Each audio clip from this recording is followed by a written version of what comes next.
Hi, I'm Ryan Merriman. I play the role of Kevin Fisher, the good-looking action hero who starts off in his own world and ends up learning a valuable lesson about life. Hi, I'm Ashley. And I'm Ashlyn. And we're the popular girls. We're the pretty girls. We're sexy. We're tanned. We're cute. I'm the pretty brunette. You know, the kind of not as pretty as the blonde, but close. And I'm the beautiful blonde girl.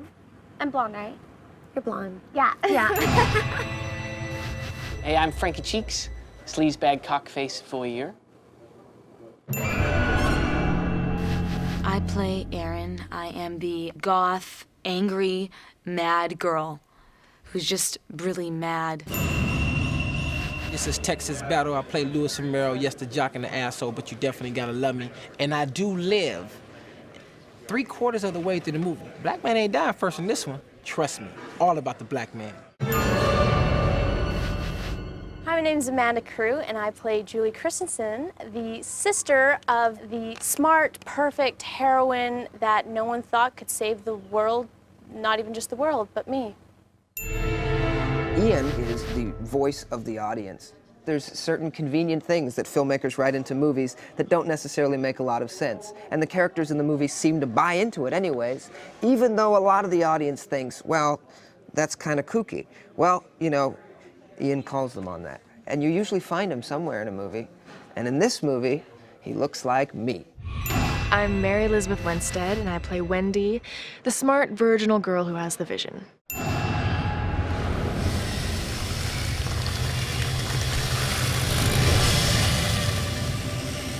I started to see a lot of movies that had the very same plot, and I realized the plot came down to this. The movie begins with a lot of living teenagers, and then it ends with all of them dead, except for one, who is necessary to come back in the sequel and tell the story about what happened last summer. So I realized that these plots basically come down to killing teenagers, so that's why I called them the Dead Teenager movie.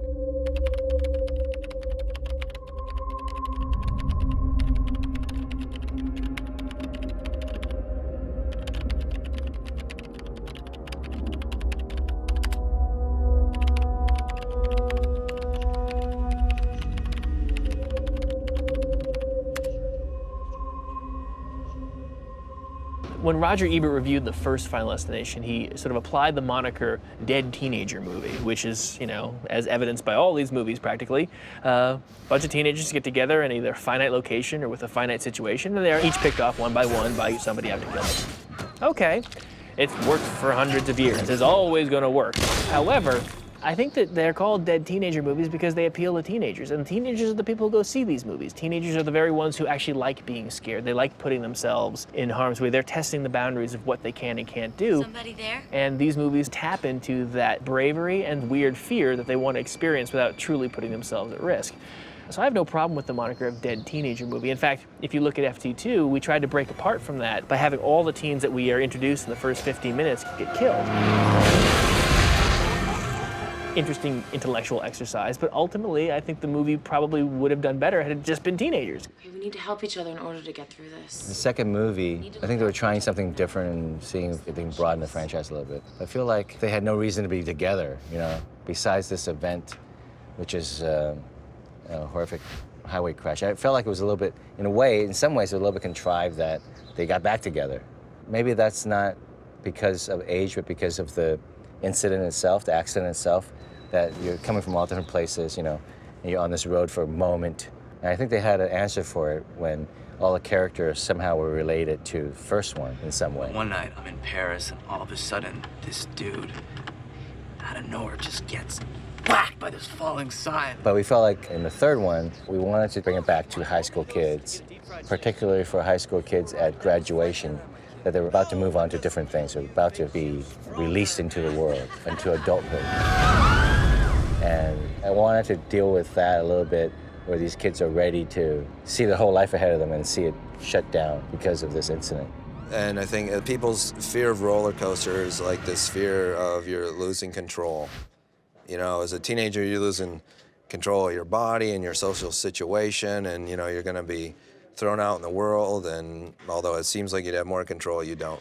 So I think that Freddy or Michael Myers, or even if you can't see our death, they're symbols or personification of adulthood and your fears of sexuality and all that shit that you can't deal with as a teenager rolled into one coming at you. You can deal with it in a safe, dark movie theater.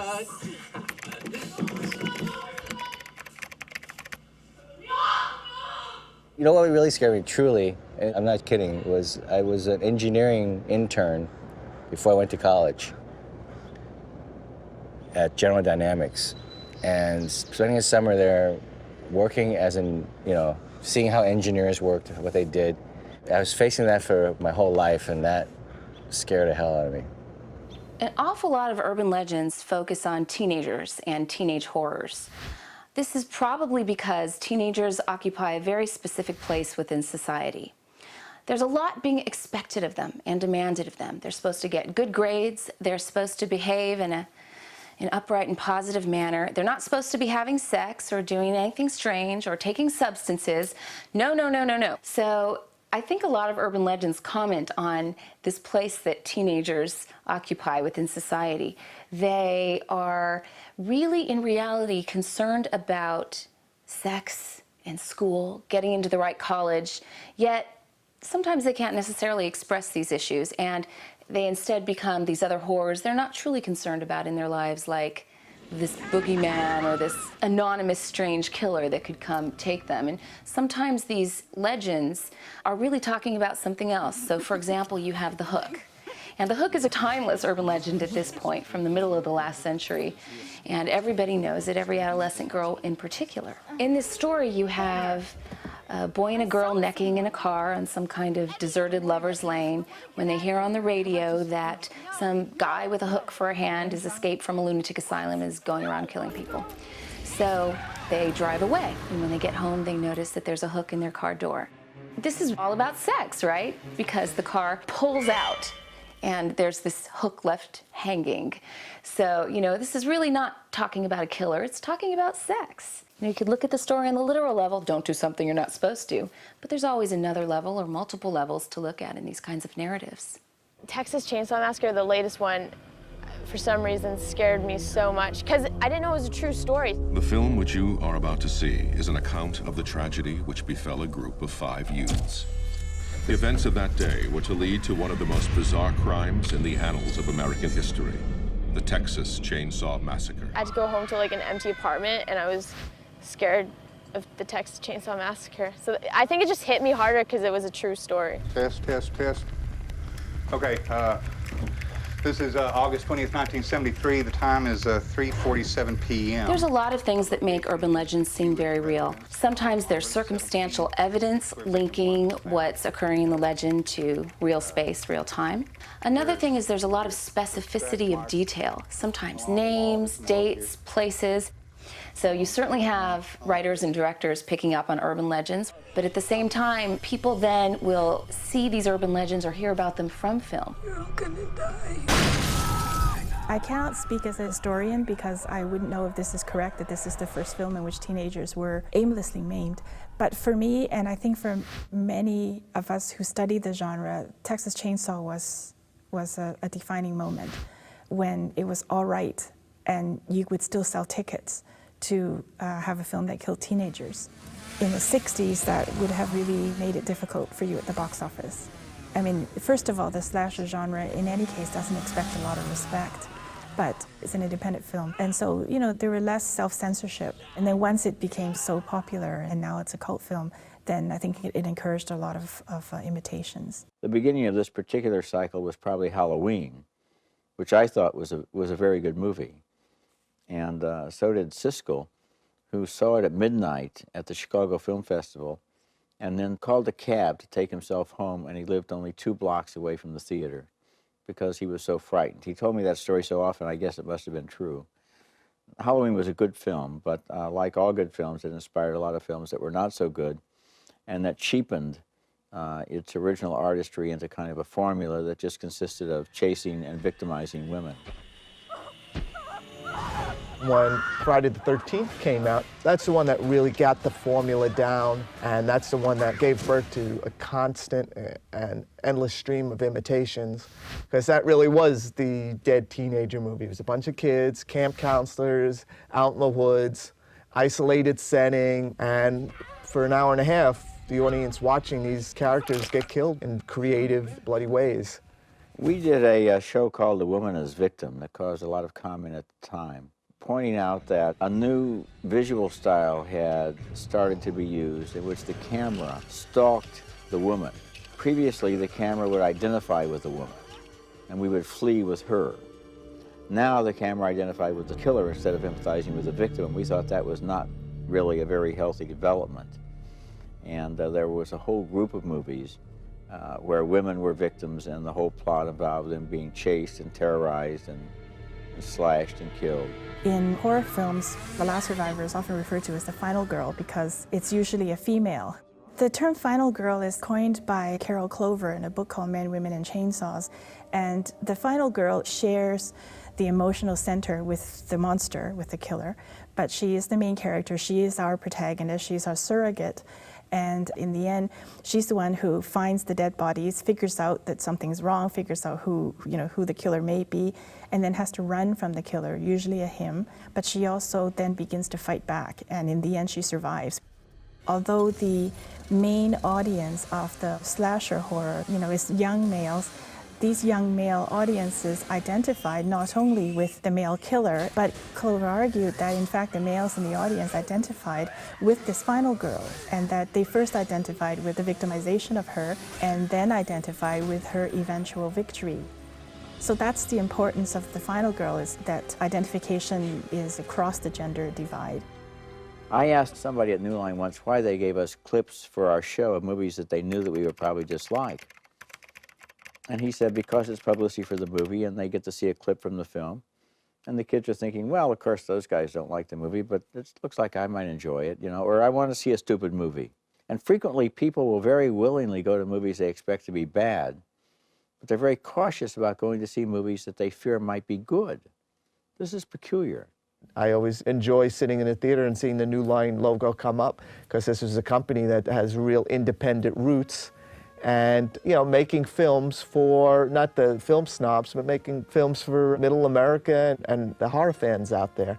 Right from the beginning, the president of the company, Bob Shea, showed an interest in horror film.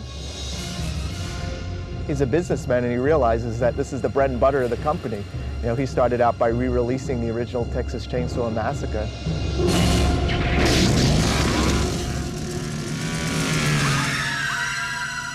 Leatherface, Texas Chainsaw Massacre 3. From the producers of A Nightmare on Elm Street. Then he really hit pay dirt with Nightmare on Elm Street in 1984. From Wes Craven, director of The Hills Have Eyes. Nightmare on Elm Street took the slasher formula, but they added a whole fantasy element to it, the whole dreamscape thing, that Freddy could kill us in our sleep. They just didn't throw them on the screen. They wanted to come up with new and elaborate ways to entertain and shock an audience. And the Final Destination series is the latest example of that. In my opinion, a horror movie has an element of the supernatural in it. And for people to say Friday the 13th and movies like that are horror movies, I disagree. For the most part, the first part of that franchise is a guy killing people. That's a thriller. There's nothing supernatural ultimately about it. It's just a guy killing people. How is that different than Hannibal Lecter? How is that different than any of those other movies? Those aren't horror movies. They're thrillers. And yet there's a component of action in the Final Destination franchise because of the way death meets out its vengeance. So for me, Final Destination 3 is a supernatural thriller. People are always quick to say, well, it's a horror movie, it's a thriller. And a lot of the times I feel like there's a marriage of so many different elements. Like, you have these very macabre kind of scary things happening, but then you've got these crazy stunt sequences going on. Ryan Merriman in this scene we were just shooting, and there's real pieces of debris falling on us, and he's picking me up, and it's like, it's a total Vin Diesel moment for him.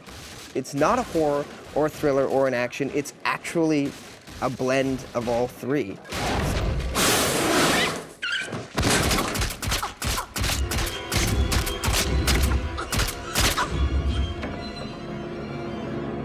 The thing that I can't keep up with is that the fans of these movies become students of them. and they get the DVDs, and they look at all the documentaries, the making of. The people who read Fangoria or other magazines like that, it used to be that kids would run down the aisle screaming in fear. Now they're saying, boy, Rick Baker really did a good job on that effect. They know who does the makeup. They know how the CGI works. They've maybe done something on their own computers. They've studied it in school. And so they objectify it. And so it isn't necessarily playing as violence for them. It's playing as an artificial experience that they can analyze. Back in the late 70s, makeup effects artists like Tom Savini, Rick Baker, Rob Bottin were revolutionizing special makeup effects. They could do things with latex, blood packs, and hiding tubing. And the effects artists became more popular than the actors in these movies. Fangoria at the time made them out to be the rock stars of the new wave of horror film and showed how these films were made and inspired a whole new generation of special effects artists as well. I'm always running into people today who say, hey, I grew up on your magazine. I read how Dick Smith did his blood formula, and it inspired me to go into the movie business. And 3, 2, 1, go!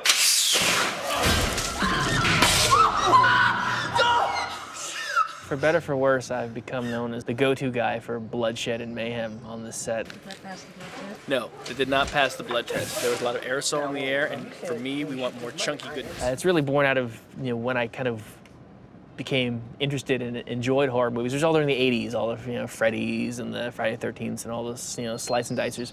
So I have a real affinity and understanding of what that audience wants. But I guess scary movies always work for me because I like the feeling of being scared. I think it's interesting to see what scares people. What scares me and what scares somebody else, they may be totally different, but there's a common ground of things that scare everybody that I find if you can tap into that, the movie will be a success. I think Final Destination, the whole franchise taps into that. What if you might die today? How is that going to happen? Could you stop it?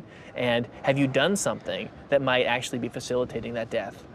When we did a preview for FD2, there's that terrible elevator sequence. The woman's head gets corkscrewed off. A bunch of kids were actually out waiting to the elevators to go down to the parking lot after the movie, and the elevator doors opened, and they stopped halfway, and opened and stopped, and they were all sort of looking, fuck that! And they all went for the stairs, and it's that moment like, the movie works. It works, kid, because they're scared shitless. It works. I think Final Destination is undoubtedly a dead teenager movie in the way that there's teenagers, and they die, and that's what the movie's about.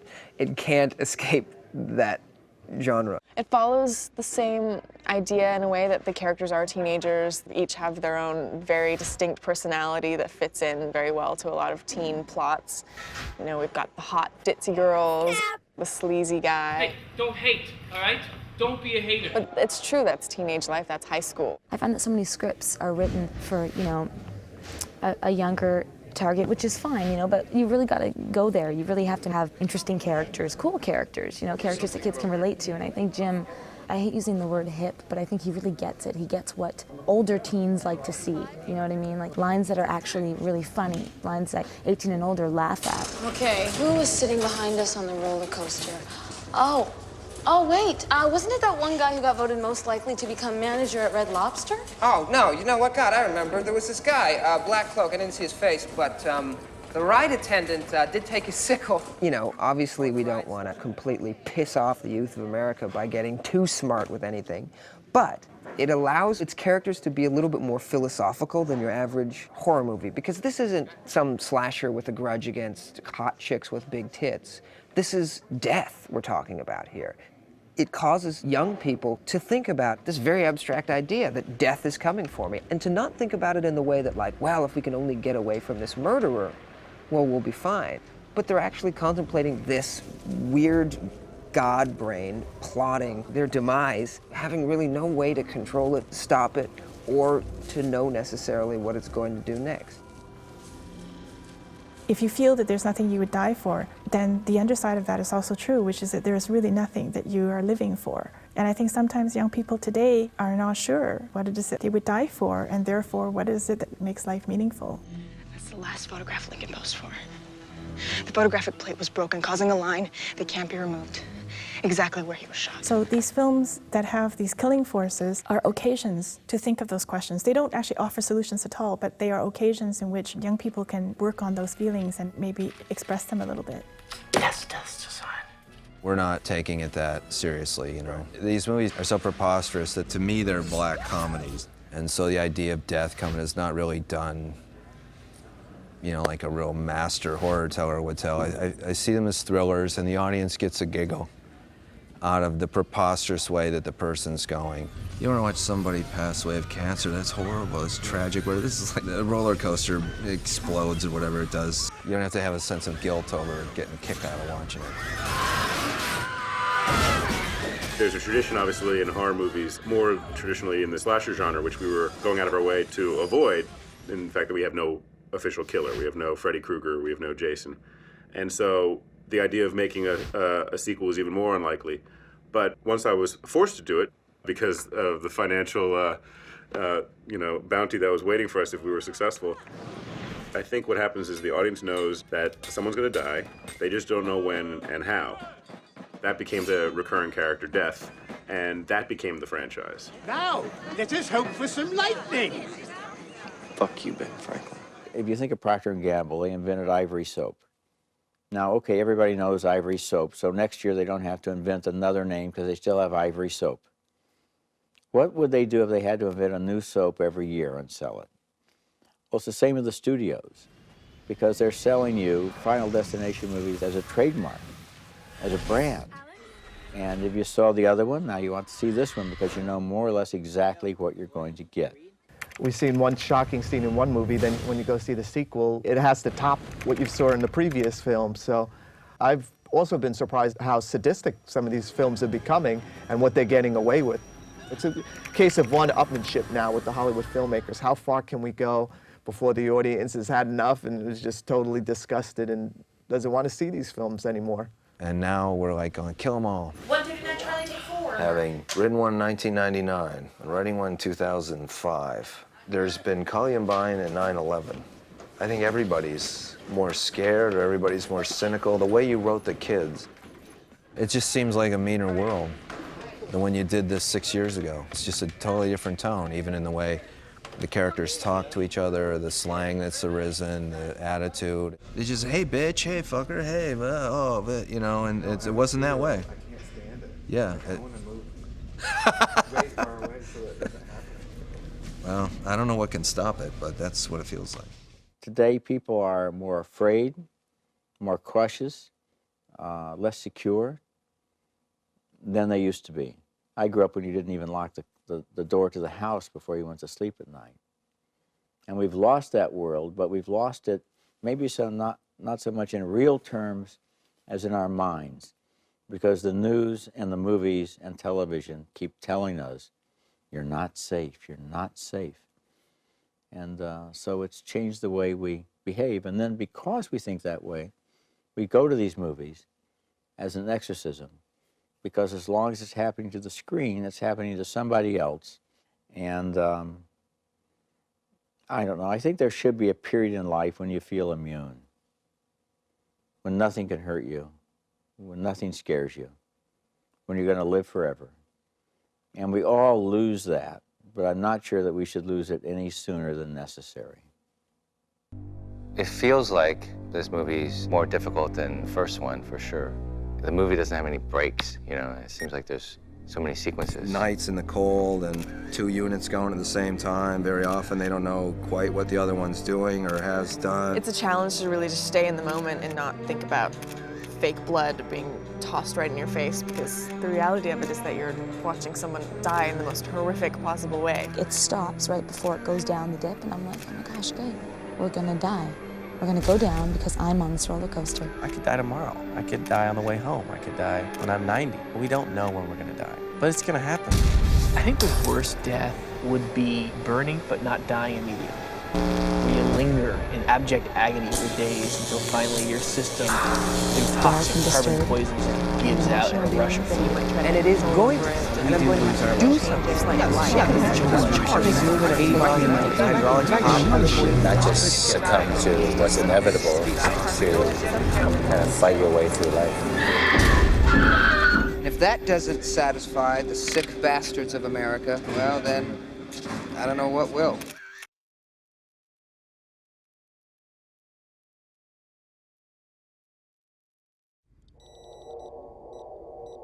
We don't have offices yet, so our production meeting is taking place downstairs in the Sun Place Hotel. On this roller coaster, you're going to talk to the roller coaster guy to see what it feels like this movie's more difficult than the first one, for sure. No, this is the back wall. I think mainly because we have a smaller budget and the movie doesn't have any breaks. You know, it seems like there's so many sequences. You get through one and it's not like there's a nice, gentle scene to play. It seems like everything has a, you know, there's another one coming up right at you. Scene Apple 1, A1. 69, 71, 72, Apple, and 74, Kevin spots U-Haul. Scene 92, nails fall into forklift pallet, second unit. The reason I'm confused about Kevin's truck, Mark and Sylvia, is because I know that we had multiples, which I'm going to talk about right now. We have to know in pretty particular ways who's going to do what and where we're going to get that image. The storyboarding helps facilitate that process because otherwise it would just be in my head and no one else will know what's in my head. I don't know what's in my head half the time. What we're going to be doing, Jack, the first plate's going to be Kevin acting like he gets hit. Plate 2 is we're going to green bag his lower half and we're going to pull him, right? So when he gets hit, we're going to actually pull him out. They had it in two versions. Storyboards are really useful when you've got a lot of special effects elements and when you've got a really big action sequence and you want to make sure that you've got all the beats. Certainly if you try and duplicate the framing and the way they're drawn, you're usually going to lose that one because artists can actually draw things that are physically impossible, for one thing. So as a general roadmap, they're fantastic, but in terms of general shooting, I don't think any of us get too worked out about matching them frame for frame or anything like that. You know, we've spent a lot of time reading a whole bunch of kids for this movie. At one point, they would say, we can cast all unknowns. And then as you get closer to the process of actually casting, other departments in the studio would start to say, well, how am I going to market this? We got to get people on TV. But the crazy thing about movies is that it comes out probably a year and a half from when we're starting to shoot. And the person who's on a hot show, that show can be canceled or it could be on the wane. So it's a tough thing to know who's going to be hot, you know, at the time when your movie's released. But in terms of the traditional stars of Brad Pitt and all those kinds of guys, this franchise never needed it. I think that by killing people who you don't already know and love and have some kind of built-in baggage, ultimately there's not that much loyalty to our actors. You know, they're willing to let them die and not think twice about it. But, you know, I happen to think that a lot of the actors have very promising careers ahead of them. This is hopefully the break for most, if not all of them.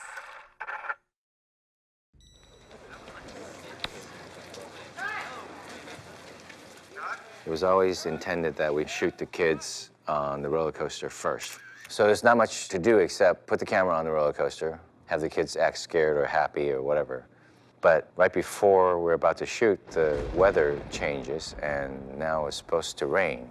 So we decided to do a scene that was supposed to be set in the rain first, since it was supposed to rain. Okay, let's try it.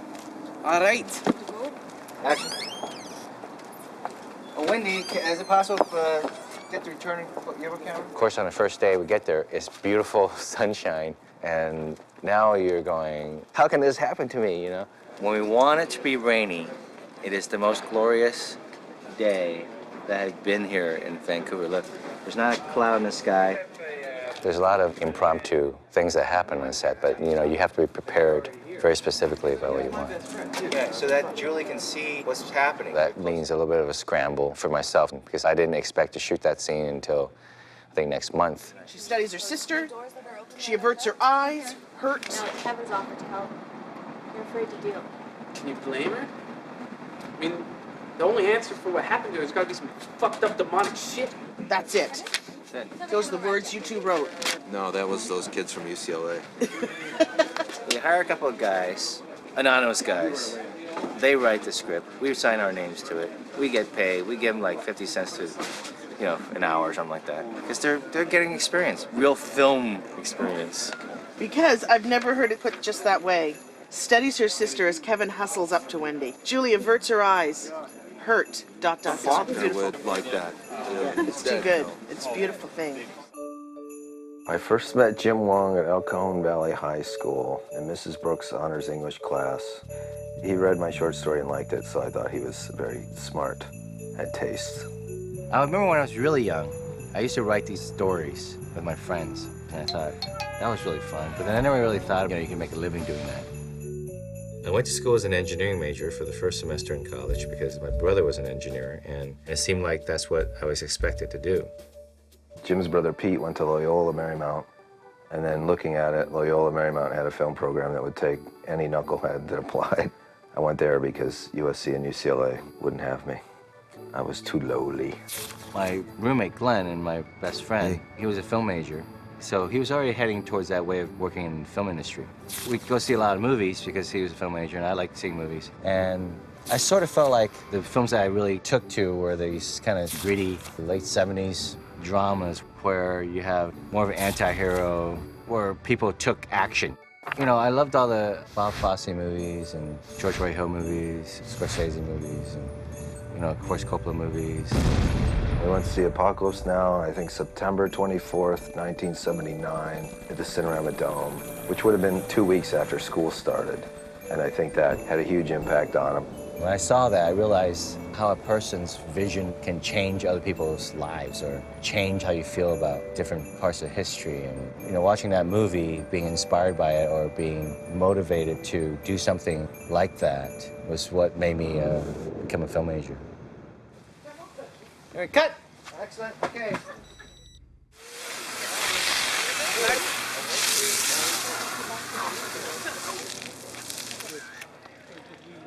I went to the Disneylands and Magic Mountains primarily looking for omens of death. The airport just has all kinds of portents to send a shiver down your spine that you're going to crash. In an amusement park, I noticed how hard they work at not having those things. The county fairs are just a little bit more slapdash. The peculiarity of the schedule on this show was that it's heavily top-ended with the biggest sets. And it meant that we had to have 90% of the show designed before the first frame of film went through the camera. The Devil's made almost entirely of styrofoam. It weighs in the neighborhood of 2 tons, which is a lot of styrofoam, and probably has 7.5 tons of support to keep it from flying away. It was about 6 weeks from the time the first knife hit the styrofoam to the time we set up, which is pretty good for what we got. Yo, what's cracking behind the scenes? As you see, we got the lovely devil going on with the balls hanging and stuff. You see how big the devil's balls is? The balls. It's like humongous. It's anatomically correct. Action! Get out! Yeah, what are you even doing here anyway? Yeah, you graduated like 2 years ago. I stuck around and wanted you to develop me. There he is. Yeah, There he is. Welcome to Devil's Flight. Man, I got my pass right here, man. Damn. No, what? No. Shut up, Kevin. No, he's after Jason. But then you go, well, but he says to this girl, you stay out here with them. That happens first. And then, so it was like horrible. It was like, suddenly you go, oh my God, he can't be here first and then be behind them. Or how can he be behind them when he's there first? So you have to go, okay, then he gets, held up somehow.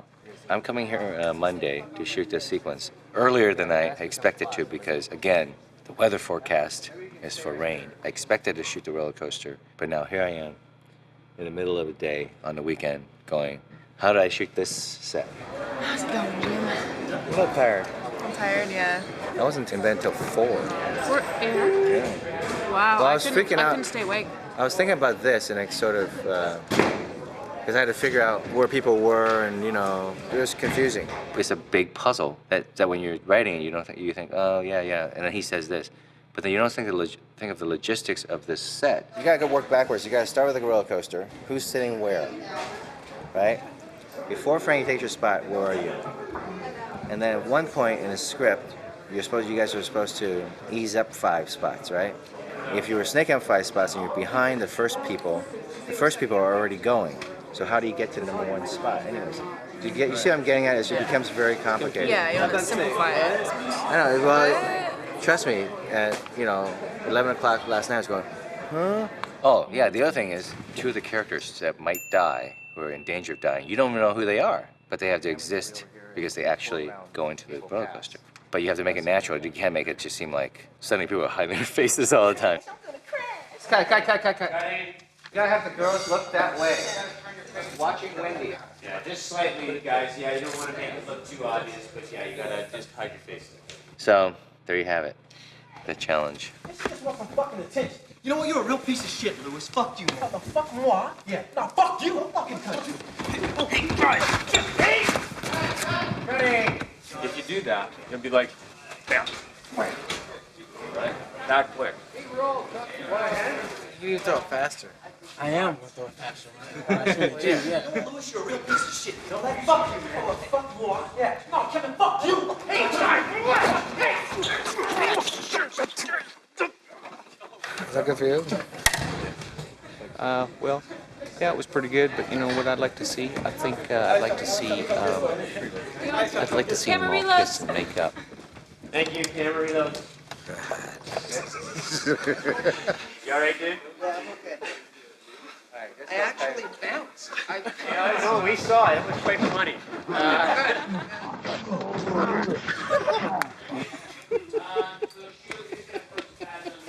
Thank you, Casey Playback.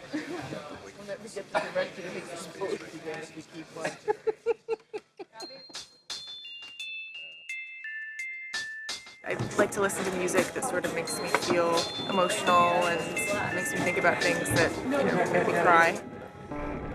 A lot of times it'll be even just like certain lyrics to certain songs that I have to just keep in my head and keep repeating to myself that like I'll relate it to something in my life and it'll just make me extremely emotional. And so if I keep like pounding that into my head and it just makes me like more and more and more emotional to the point where I'm just like, you know, gonna break down completely. So I have a whole playlist actually that I made for the audition that I still have on my iPhone for the Final Destination 3 audition. But yeah, we'll take a look at that later. We'll get back to that. I actually usually like auditioning. I like being able to go in a room and just show I can act, you know, like just hope that they appreciate that. But at the same time, it's really frustrating because a lot of times they appreciate other things more. You know, they want somebody blonde and, you know, perky. That it maybe even caused the hallucination, but this fear is more than just being scared. I had a feeling that I'd done well. I felt like I did what I wanted to do just as an actor in the audition. I had a feeling like I wasn't going to get it, though. That was just sort of my general feeling. I just said, okay, I did a good job, but they didn't like me. She probably wasn't what I first imagined her to be, because I was kind of thinking blonde, and maybe that's what got me. That's what got me kind of off track. I thought Mary had a real kind of a soulful quality about her. You know, that there was a lot of emotion that she brought to the role, and she was strong. I saw it in my head. You're here, right? You go. The first week, we're just kind of thrown into it, just meeting everybody, and basically, I'm doing one of like my biggest scenes almost in the script. And that was a hard week. It is a little bit frustrating when you have an idea that you're going to be doing something and you're preparing for one thing, and then all of a sudden it sort of just shifts to something completely different, especially if that different thing is something that you really wanted to take time with and really work on before you went into it. But kind of have to just let it go and just do the best you can and hope that, you know, it turns out the way you want it. All right, let's do this. But what are you? Here you go. Yeah, let's do this. Woo! We have to get off of here. No, don't push the button! Don't push the button! Let me out! Let me out! Wendy, it's all right. Jesus, no, it's gonna crash! It's gonna crash! Wendy? The hydraulics will rupture the tricycle lamps, please! If it's like a comedy, I'll create like a fun playlist that'll like get my energy up and everything. But I typically have like a set of songs that kind of stay the same, like for every scene that involves like crying and emotions and stuff. These songs kind of do it to me every time, and I'll eventually find new ones because sometimes they don't have the same effect after listening to it 100 times. But so far, they still make me cry every time. They're sad songs. Action! Hey, please! No! Hey, ease up, man. She's all right. Let her settle down, man. Settle down at home. Now look it up. What is your home? Hey.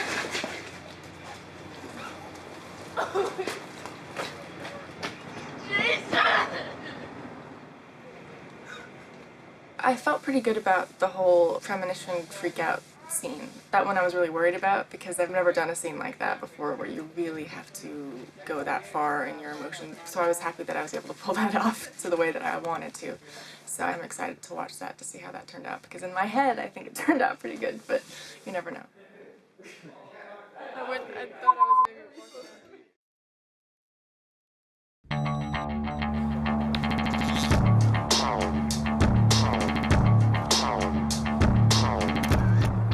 Today is the first day that you're going to be on the coaster. Uh-huh. And your thoughts? My exact thoughts at this very moment is I'm so happy that you're catching me without any makeup on. I'm definitely scared. I know one ride's pretty much enough for me. I don't really know how many times, like, you know, people keep warning us that it's gonna be a lot, but I don't really know what that means, so. I will be a sobbing mess in the fetal position, on the floor, hiding in the washroom if you need me. I'm excited because the first person who gets nervous and uncomfortable, I'm gonna make so much fun of for personal strength.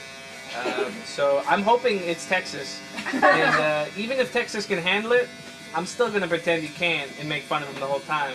Well, we have those wristbands that they can put on the sensor on their wrist, so that should help with the nauseousness or any uneasiness, motion sickness.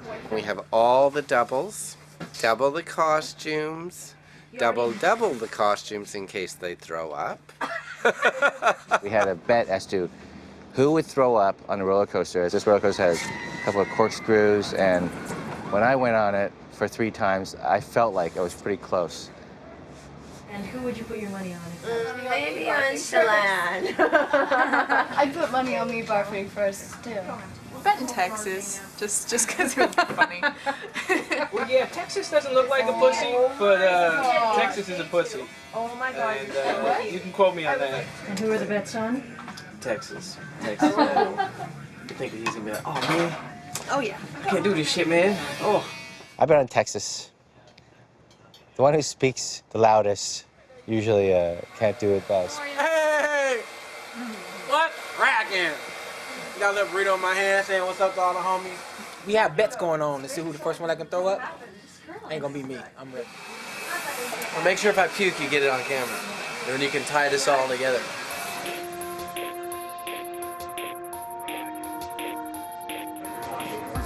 Before we realized that we were actually going to be able to make a remote-controlled camera work on the train that we could pan and tilt with, we were looking at all kinds of other options, including putting our operator in a backwards-mounted seat with a camera mounted to a helmet. But that became very obvious that we weren't going to be able to do that because of safety considerations. There's just no way anybody was going to be allowed to ride the train unless they were properly harnessed in. The roller coaster, yeah, has to scare you in a way you recognize. The fear on a roller coaster is from a loss of control. I don't have it when I go on an airplane, but I'm on a roller coaster and you're going up the lift hill, I want out. The fact that I can't get out is unbearable. And so try to make that the theme, that these are kids at what all kids think is really the start of their life out of high school, and now finally they have some control over their lives and the college that they choose or the jobs they're going to take. Now comes a situation for Wendy that's out of her control, and she's afraid of it, but now is all about trying to recapture it.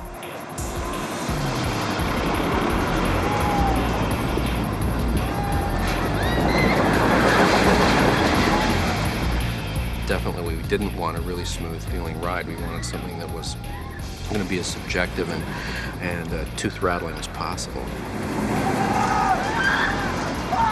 The real roller coaster wasn't too bad until probably like the 13th time around. And then I started getting a really bad headache and just feeling not like myself at all. It was just a really strange feeling in my head.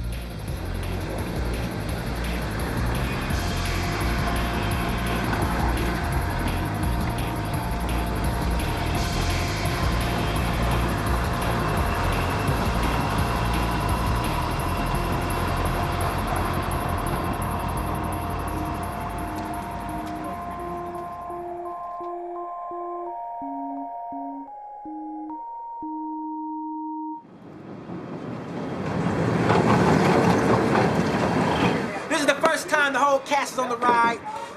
We about to do it. The whole cast. And this is everybody. When it's going down. It's going down. The whole cast is on. The whole cast is going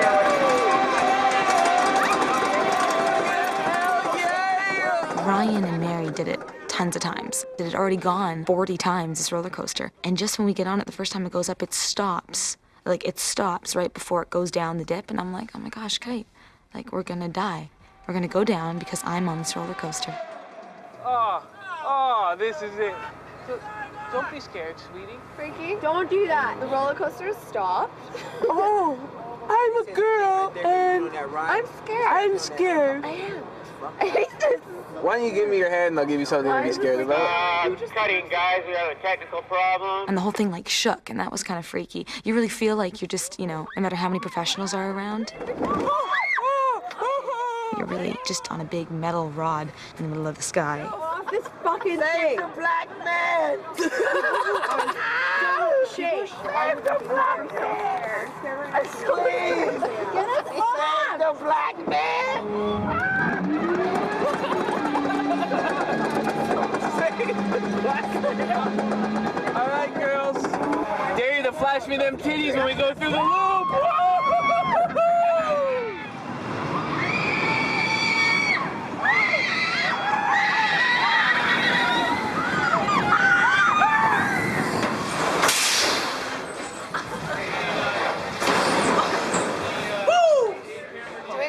Break after that. Now, the first night we rode the roller coaster, I think our record was 22 times that night. And we thought, wow, there's no way this record will ever be shattered. We've done 22 times on one roller coaster in one night. Never imagining that we would shatter that record many times over the course of like the 3 nights that we shot it.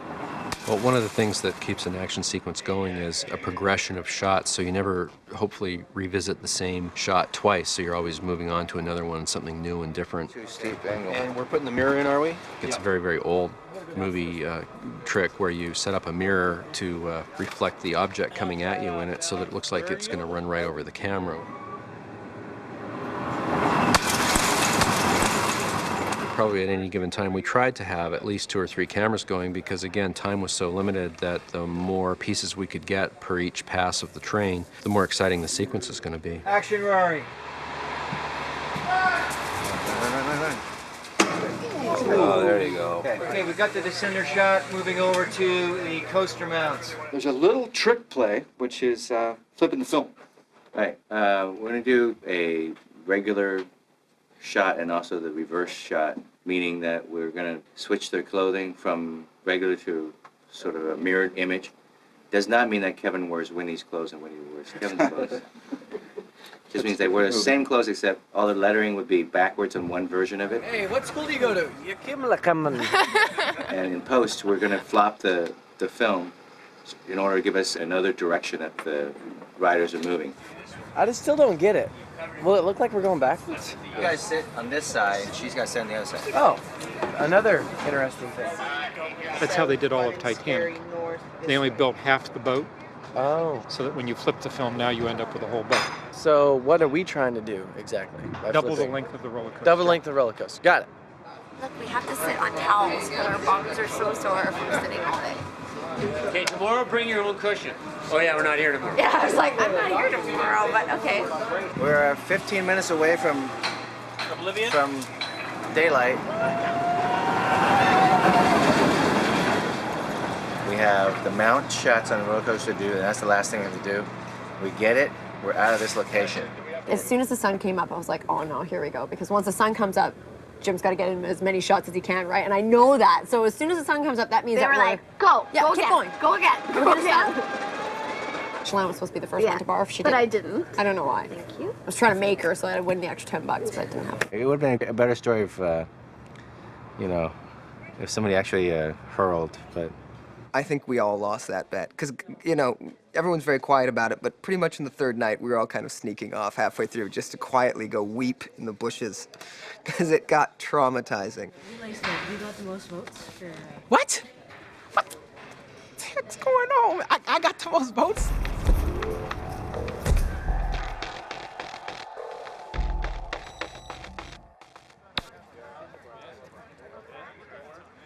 We're always trying to find situations that a lot of this audience, a lot of people have been through. I don't know, maybe because we're writing it around the 4th of July and you go till when, you know, 4th of July festival, you start looking around and you go, once a year, everybody in the U.S. goes to something like this. And you've been to enough of them that you just kind of made up what you wanted, and then you start realizing, well, there's not a lot of immediate danger there, but then if you made it a colonial thing, you could have the blacksmith might be a potential. You just want a bunch of things that the audience might go, oh, it could be that, it could be that. So let's go a little bit over here and let them cross over so we can... Well, the challenge of shooting at night at this time of year in Vancouver is that We don't have a lot of night time. So June, I don't want to see this part if we can. I want to pull back like this until we get here. Yeah. Or when she crosses, so you can put it back. There's so much work, and it seems like every time you change a camera position, it takes forever. Whether it's the lighting or making the move work or the actors. Camera's up. Here we go. We're shooting.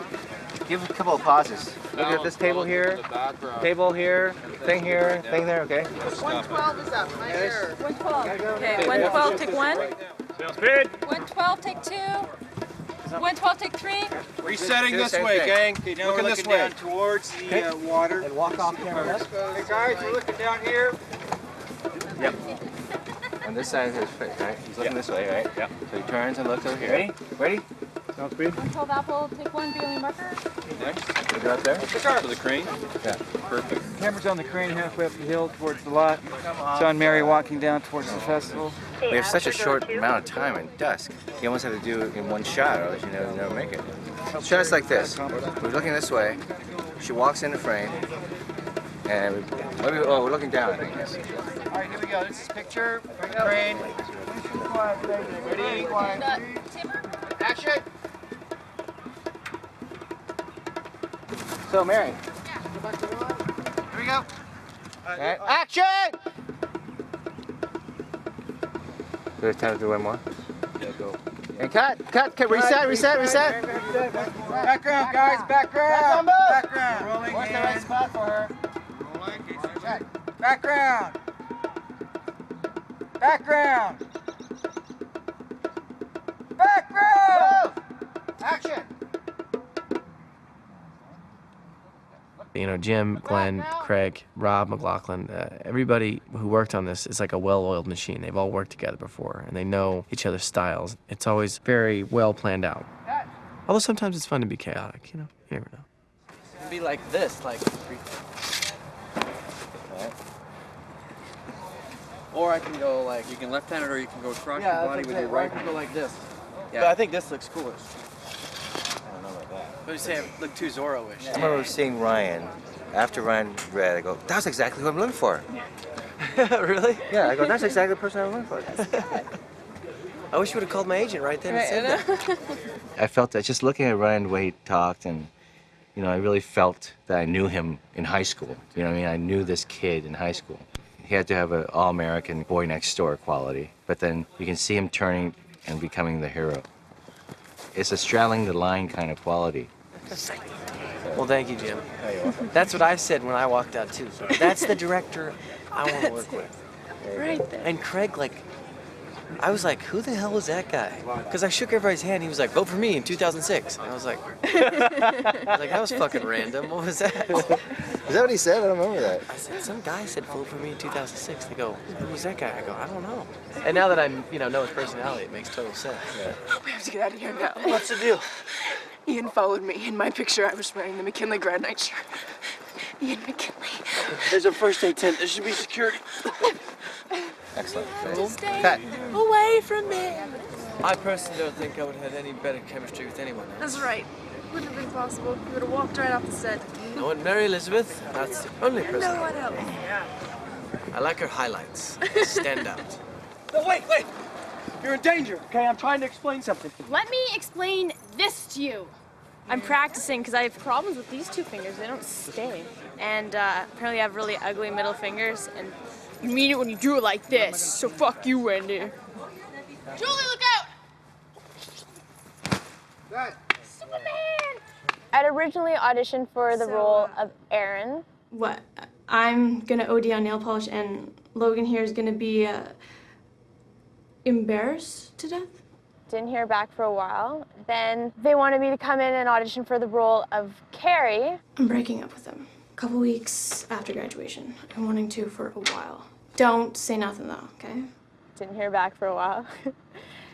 Then I got a call to see if I was interested in auditioning for the role of Ashley or Ashlyn. And then the next time they called, it was to say that I got the part of Julie, which I was obviously very happy with.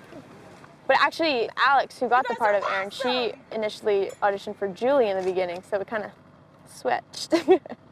The whole Centennial thing was probably the most difficult thing for me, just because I've never had to do a scene of that like emotional level. I need to know who was sitting next to you on the roller coaster. And then I started getting really scared when I saw the horse. There's one shot where the horse like goes right by me, and if it moved like a foot, I would have been like trampled on. Prepping the horses for the tricentennial took a fair amount of time. The difficulties we had here was the fact that we were doing it at night. We had, at times we had fireworks going off. We had a crowd of extras out there. You know, we couldn't fill the place with stunt guys and just let it go crazy. It was just too big of a scene. So we started with a well-trained Liberty horse. At that point there, what we started doing is we started actually doing our rehearsals on the set before they even had started constructing the set. And we were out there with tape measures and flags and marking out where everything was going to be. Then on top of all of that, we had to drag a person behind them. So we needed to know that that person was not going to get drug into any of these dangerous farm implements or get drug into something that would in turn drag into everybody else.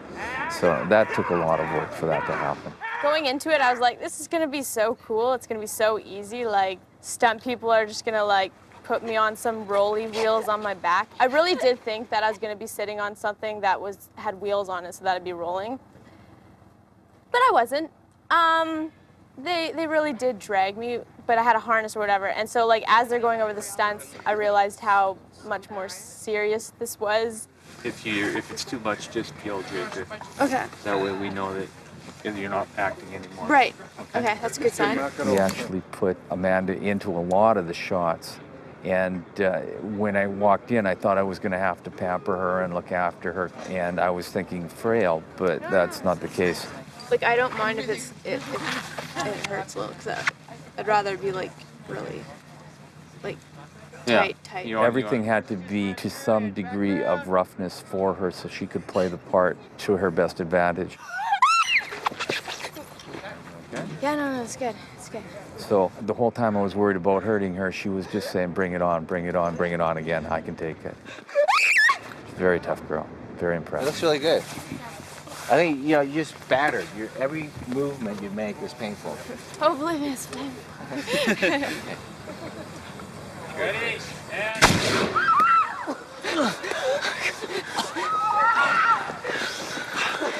We need to get out of here now. What's the deal? Ian followed me. In my picture, I was wearing the McKinley grad night shirt. Ian McKinley. All right, there's a first aid station. There should be security. Get the fuck out of here, McKinley! I loved, like in Hitchcock and To Catch a Thief, there's this wonderful kind of seduction scene under fireworks. So I wanted to do that because I always thought the fireworks and, you know, when you have the color lights and then it goes dark and, you know, sort of that light and dark thing. I really wanted to do that. Fireworks!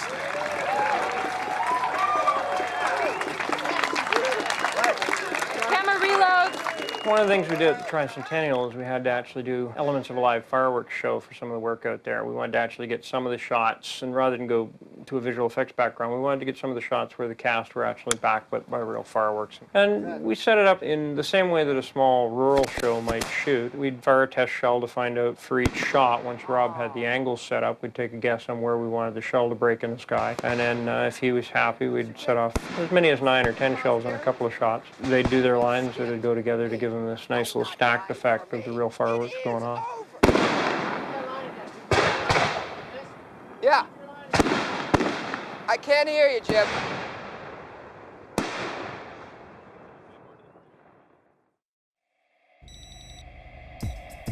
Color of all fast food restaurants. Think about it. What are the colors?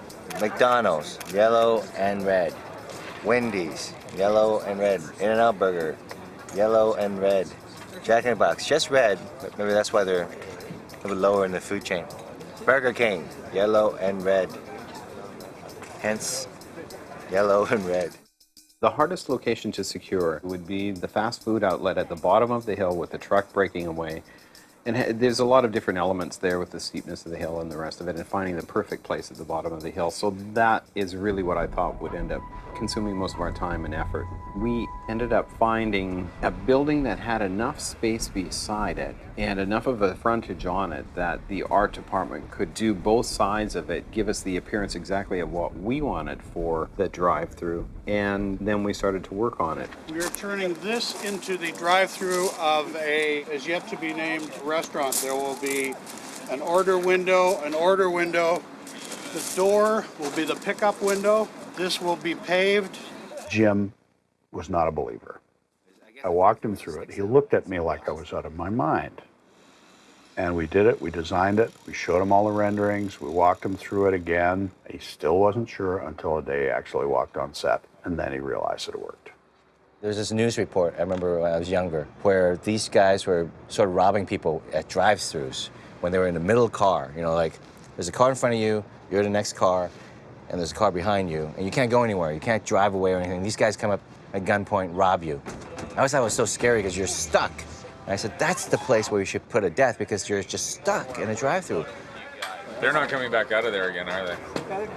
No, unless they go through the windshield.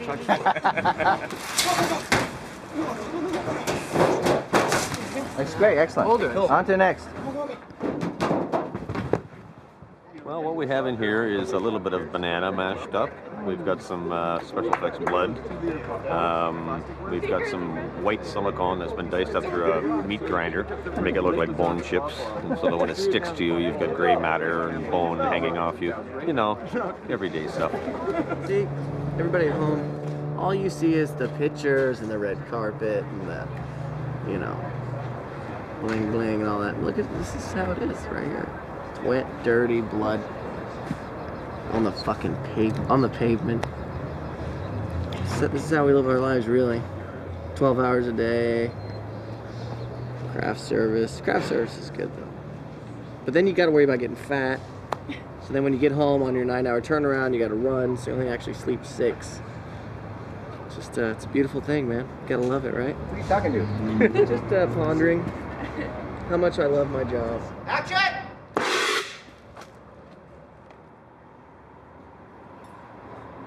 You have it in your ears. I know, like all in there. I felt it. It was like really big, wet woolly. It's just gross, man. I feel weird.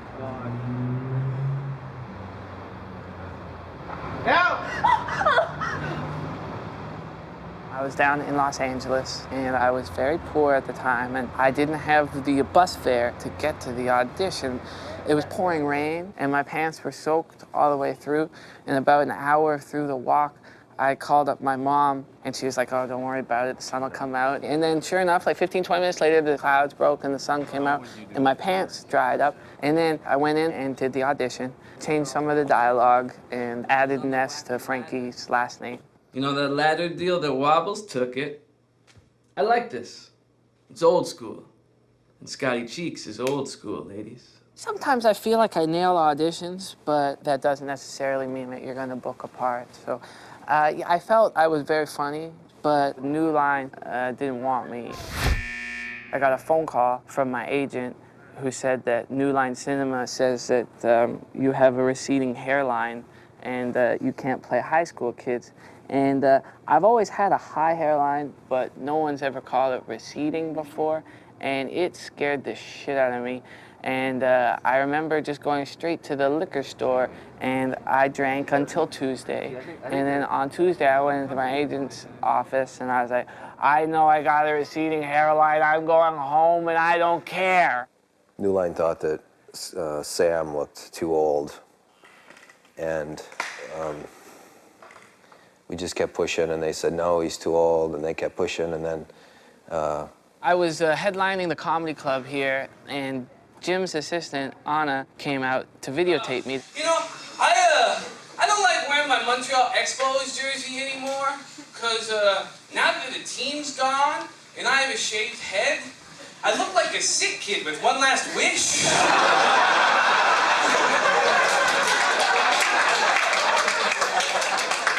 I want to see the Expos play. My hopes are high. My home arrow is low. So then, my agent in LA went to New Line Cinema, and Richard Brennan, who's executive producer, was watching my tape. The story I'm told is while Richard Brenner was watching it, these two agents came by. He said, hey, come here, tell me, how old is that kid? And he didn't know that that was my agent there, and he went, so what do you girls think? Do you girls think that this kid could play high school? And my agent said, Yes, he can play high school. Jesus, book him in this film. Let it all come together at the same spot. Come on forward. It all seems too good to be true, to get to come home and shoot a film. I've been touring around North America for a long time without a home, so I was able, with the cash from this movie, to get my first fixed address in 3 years and 11 months. That's good. That actually is okay. Is it okay? Sure. Here's what we're gonna do. First, we're gonna shoot a clean plate, right? We're gonna roll on that for 5 seconds. Then we're gonna pop the engine forward, roll on that for 5 seconds. Sam is gonna go through his motions as if he gets hit, and his head whiplashes back.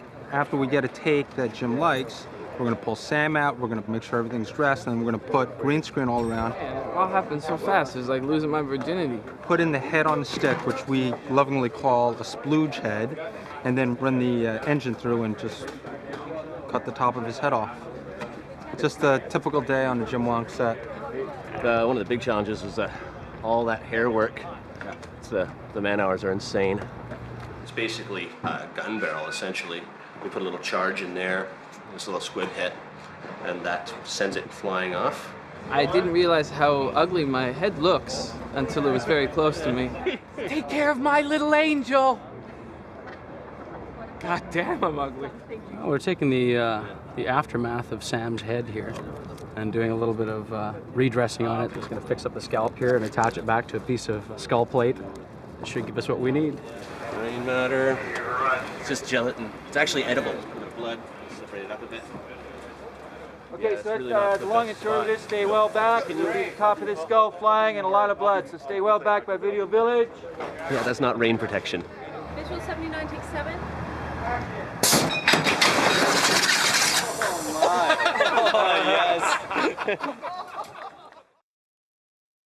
I'm not feeling that that's what causes that to click. So I don't know if we gotta be down there for more chain to feel like the weight is pulling it, we come up and then it clicks, or, you know what I mean?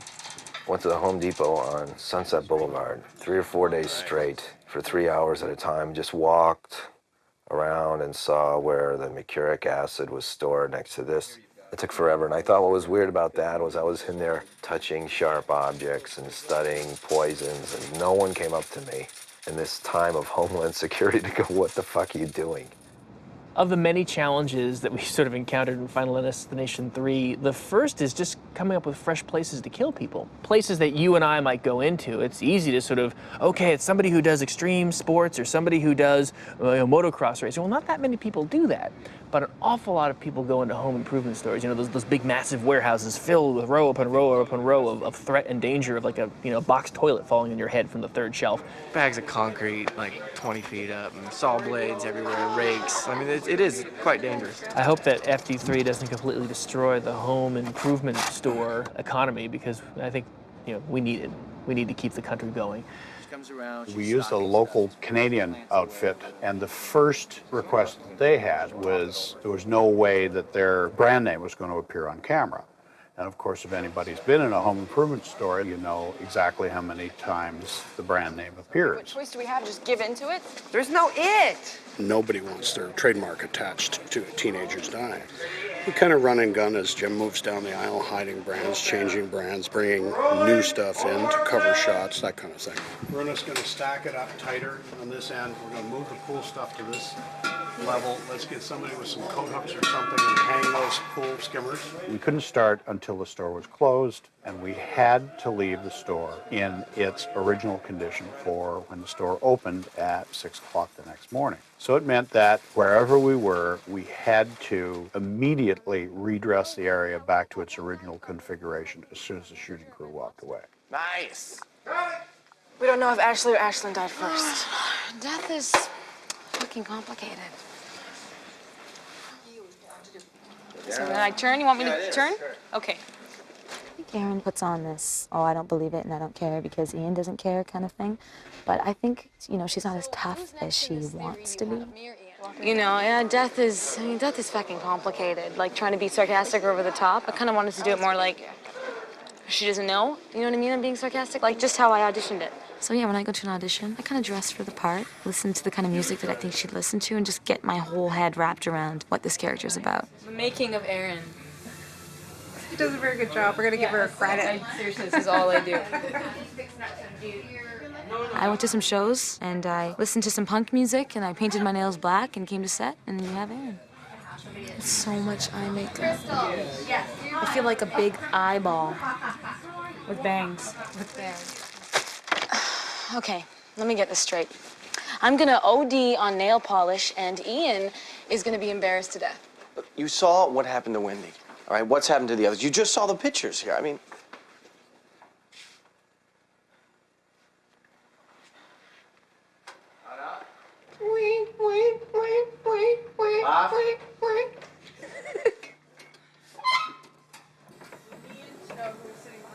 I'm hoping people notice my forklift driving, because I took 2 days to learn how to drive a forklift. This is so dangerous. 2 really, really intense days where I had Dustin teach me how to drive a forklift, and we went from everything that was as simple on the first day to just driving in a straight line, which is incredibly hard on a forklift. You have no idea how difficult that is to do. And then by the end of the second day, we'd had sort of a slalom course, S-curve sent through pylons. Take that, pylon.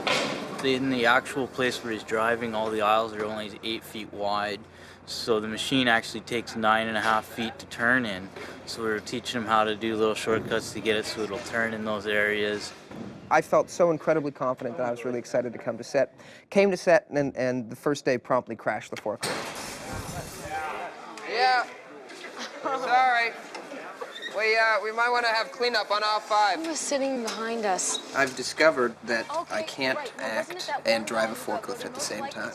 When I'm like, the performance is going really well, the forklift driving is absolutely terrible. And when I'm actually driving the forklift really well, I'm not in any way paying attention to the performance. It's not complicated, it's simple. And because the forklift usually involves driving around things that are going to be knocked over, I'm going to crush other actors, I usually tend to sort of focus on the forklift. So when you're watching the movie, you're like, God damn, that's some great forklift driving, but God, that guy sucks. You'll know why. Right now we're in the Build It Center. We're in a set that's built to look like a Build It Center. And they've done a dang fine job, if I may say so. The shelf tips is an occurrence of something else that's happened, and there's sheets of plywood that come shooting off like cards falling, right? It might hurt, though. I haven't determined that yet. I'll let you know after this take. I love reading a scene where, whatever, I kick out a window, I jump off a roof, I pull them out of the thing, and you get hungry, you get this feeling inside that you just want to do it, man. It's kind of like becoming that character. And I'm an athletic guy. I've played sports my whole life, so I like jumping off a car and maybe I scrape my knee or I got a couple bruises. I think it's cool, you know? Every guy thinks it's cool. Don't let anybody fool you. As soon as I get in there, I'm gonna look up, and then I'll wait. We're gonna be down here with one piece of plywood that we're gonna flip over and hit the actors with. A lot of actors don't say this, but a lot of the hard stuff, your stunt double does, which I'm very good friends with my stunt double. You make it look cool, and then they take those hits where you go, ooh, shit, like, you all right? Go!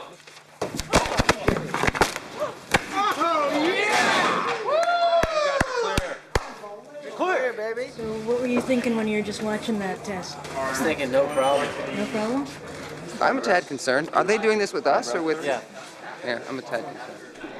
It's foam core, which is kind of like marshmallow, the marshmallow of paper. That's such bullshit. Oh my God. Look, I'm not going to kid you. I'm not going to say it's not going to hurt.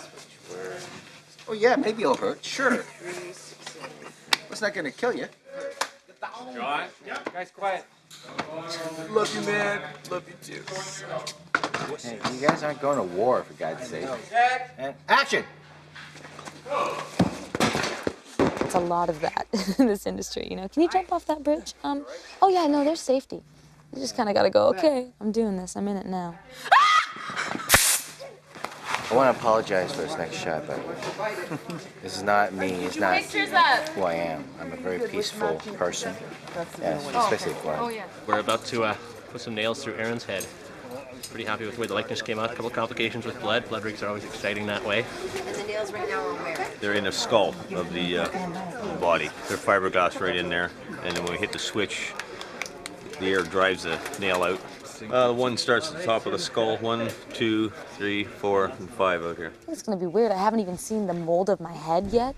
I don't know if I really want to. I hope she's not psychically wounded by this. you never know what you look like. You know what I mean? Like, you always see the flat image of yourself. So when I saw that, I saw the actual, like, full image of myself, and I was like, oh my God. And as blood's draining to our sinuses, you go. Okay, real quiet here. Phil, you hot? Everybody set? Everybody knows what's happening? Roll camera. 3, 2, 1, action. Oh, Well, let's go look real quick. wow. I just wonder what it's going to be like for my loved ones to see me die, really. It's kind of going to be freaky. You know, hopefully I want to live my life and, you know, have kids and get married, experience life and die of old age and die happy and die fulfilled.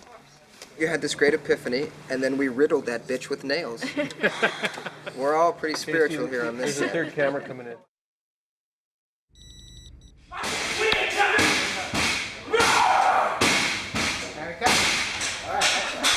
Yo, this is Texas Battle coming to you live from the setup FD3. We about to go on up in here. I gotta do some blocking for my next scene.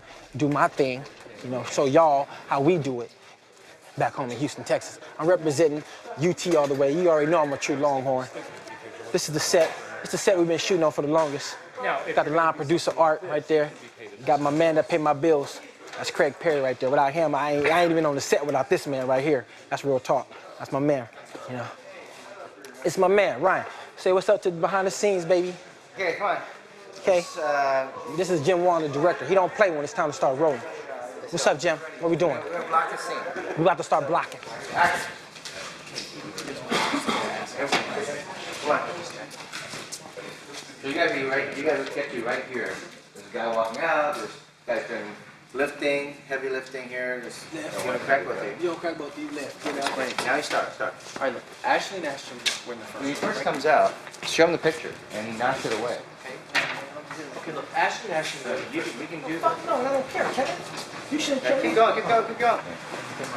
Wendy, she looks like this. I look behind her, and the guy comes in, he's fucking. We have fun on the set all the time. Great casting crew, man. This is how they get extra lines. For instance, if they catch the ball, you got it, baby. Extra line. If they miss the ball, you go. How'd you drop that? I didn't give me a. You gave me a little. Okay, cut. See, there's always changes every day. Jim just cut like 4 lines. 4 of my shit. 4 lines. You shouldn't care either. That's how you say you Okay, know this hold on, already. wait, shit. Wait, you shouldn't care. You shouldn't care either. It's the second Because what line, you man. said- Because what you Piece said of is shit. bullshit. I just said it, Jim. This is Hilda. This is the lady that stays on me for every line. She makes sure you stay on point. You can't say one word get past her. Not even a period. She'll catch you.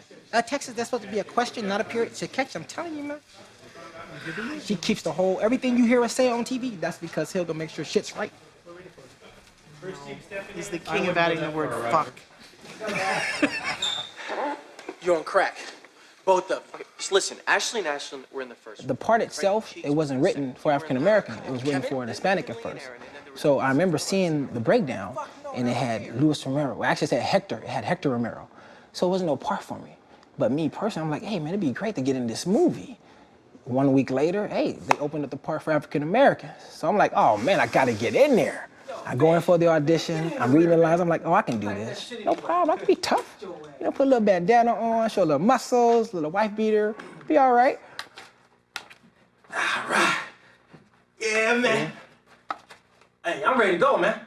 Ah, shit, motherfucker, my nuts, man. This is totally different from who I usually go out for or who I play. I'm more of a comedic guy, more of a funny guy. This guy's just straight asshole. Fuck. You know why? I just win, baby.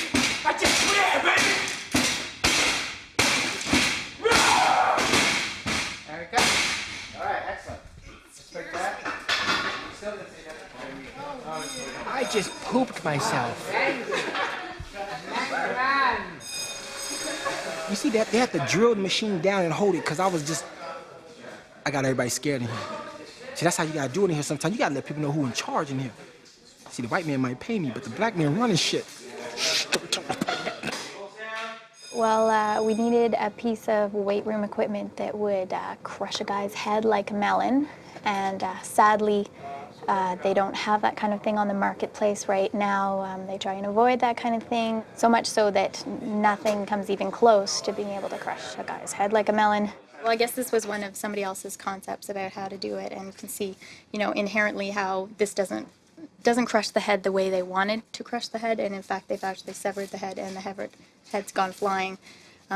So what you really need is to actually sandwich the head right smack between the weights. And the other important element is that only one failure could occur instead of like things popping off all over the place and stuff. What you really want is just one thing to happen and then boom, done, because that's sort of what that scene's all about.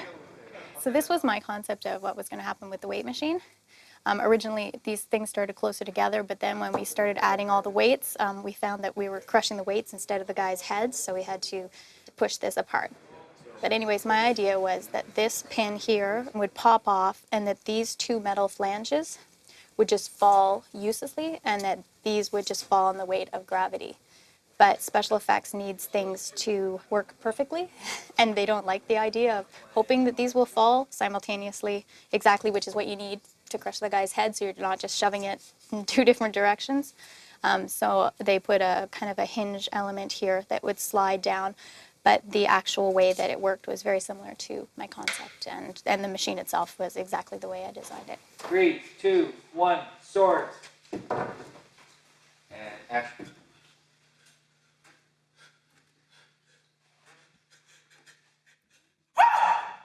What I tell you, Kevin, huh? Fuck that! I just win! That's all I know how to do, Kevin! Baby, I just win!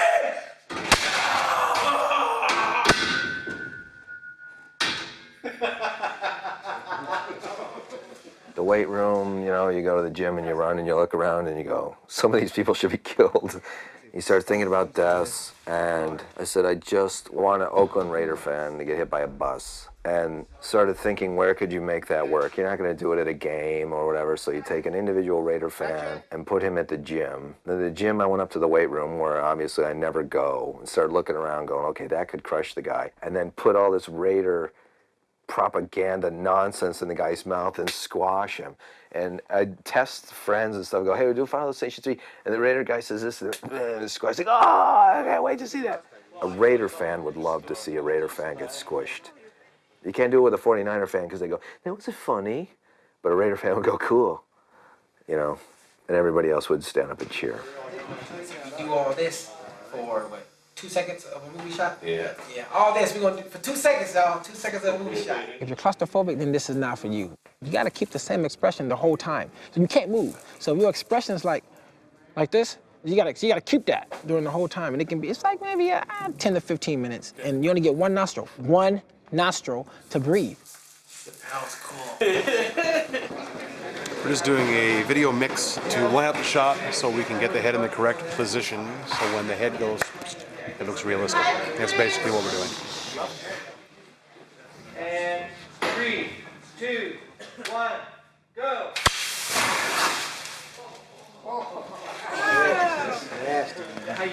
You see how they did me? It's like majorly that's wrong. That's wrong. Hey, Texas, call your mom. Bishop, what the fuck are you doing here? Listen. The splooge is pretty gross, but it's also pretty funny, you know. It's a challenge to really just stay in the moment and not think about having bananas and strawberries thrown at you. I think Mary gets the definite worse end of the blood situation than I did. Oh, you're gonna splooge again? Jim. Oh, there he is. What's the end of it? Even though you read the script, you just kind of don't really think about those things until you're actually there. So it's been surprising. Hey, shit. We have only one shot at this, unless we want to change clothes and do all that shit, so. No. There was one scene we did where the splooge gun, as they call it, was actually basically right in front of my face, almost. It was really close up, and those things are powerful. Like, I mean, they hit you hard. So the whole time, like, while we're doing the scene, I had these butterflies, and I was trying not to anticipate it.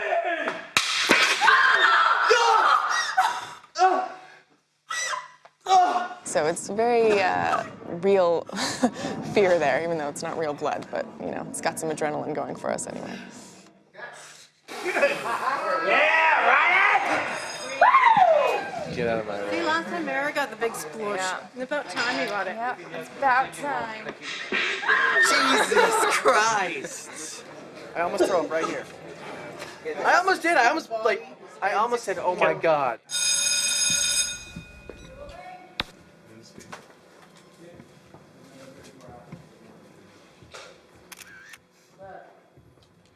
And action. Dude, he said no drinks. If you spill that shit, we're gonna have to clean it up like last time. Happy biatch, nothing to spill. Why does Siri keep it so cold in here? Maybe it's supposed to be colder for the machines or whatever. Oh, a few degrees won't hurt. Ugh. Ew, Celine? Brittany? Dude, are we like the only cool people that come here or what? Yeah. Okay. Let's start with the hard one. Let's start with the nudity. Yeah, let's just start with it and get it over with. I originally was like, not doing it. Then I had a meeting with Glenn and Jim about it, and they totally put me at ease, and like they're explaining the whole kind of psycho thing where your skin, like if you're wearing clothes, you kind of have something to protect you, but when you're just like bare skin, like that's it. It pulls the audience into a place that they're more comfortable with and then kind of twists that so that their nudity, which is at first titillating, makes them so much more vulnerable when they're in danger. Yeah, you're so vulnerable to like everything, especially being burnt on your bare skin. Like that's something that will like totally freak the audience out. Once you watch it, like I watch the playbacks and it's like, oh my God, there's her boobs. And then you're like, okay. And then you're like, okay, now I'm just like disturbed. You don't even think about the nudity anymore. Like, so I'm glad that they did it that way and it wasn't sort of a, they haven't exploited it. Yeah, it's not like a TNA thing, and so it made me feel comfortable. I mean, of course you have Shalon and Crystal take off their tops at that point. Ha ha ha, whoa, you know. But the nudity goes away, and I think it'll be very disturbing. It's not a gratuitous thing, because that's how people often tan fully naked. That's how I did when I researched it. My wife, Kristen, said, you gotta do a tanning bed. She goes, you gotta get in the booth. Then I went in there, naked. I got the goggles and my notebook and writing stuff down. I was just like giggling. I thought the guy was gonna come throw me out. While you're in there, you're trying to figure out how can I pin someone in here. That gets your anxiety going. And then the machine's going. And then parts of my body that I don't want cooking started to feel like they were cooking. Get me out of here. Like 5 minutes didn't go fast enough. But on my way home, I called Jim. I go, I think this is gonna be great. There's a lot of shit here. The other thing that we always said to each other was, why do we always write movies and shows about freaks and weird-looking people? And, you know, I've had it with that. Let's do something with good-looking girls. So the tanning salon was a response to that. God, every time we come here. The auditioning process, I think I had 2. I don't know if I had 3. I don't remember. Yeah, they actually originally brought us both in. At the same time. And then they kept her. And then they called me. I was driving down the street and they said, no, we want you to come back and do it singly. No, like seriously, I totally fucked up. Like, it's super hot in here. I'm like dying. I'm so glad that we got brought in together. Not that I think we wouldn't have booked it separately, but it was, you know, having chemistry as playing best friends, you have to have something where you guys can get along. And yeah, because it'd be horrible if we didn't get along. And we joke about that all the time. We spend 14 hours a day. Even when we're not on set, we're in one of the other's trailers, hanging out, watching movies, or talking. When we're not on set, we're on the phone to each other now. Yeah. So they bonded us. They brought us together. We just were missing. That's all. Happy. Thank you for our destination. I guess it's just you're trying to make the. I can't believe these girls are doing this. They're my heroes. Look at the burn marks at the end of this. Oh my God. Oh my God. Well, that doesn't hurt her? No. Listen, she goes hot. Is that her skin? Any questions? She can't get out. And it's just, you know, she's trapped. You can't get out. You're on fire. Kick like hell. The new stunt gel that's been developed for this show is amazing. And we can actually have our skin on fire without any worry about wearing flame retardant. Okay, action, Leslie. Oh, I've been working with gels and stuff for a few weeks, just all different stuff, different recipes, and I finally came up with one, and we're getting 26 seconds all on the chest, on skin burns with just gel and fuel. It's like extremely long for what's going on. That's not even hot on my finger. Dunk our arms in it and pour it on ourselves, put the accelerant on, light it up, and away we go. 25 seconds. And action! Kick the shit out of it.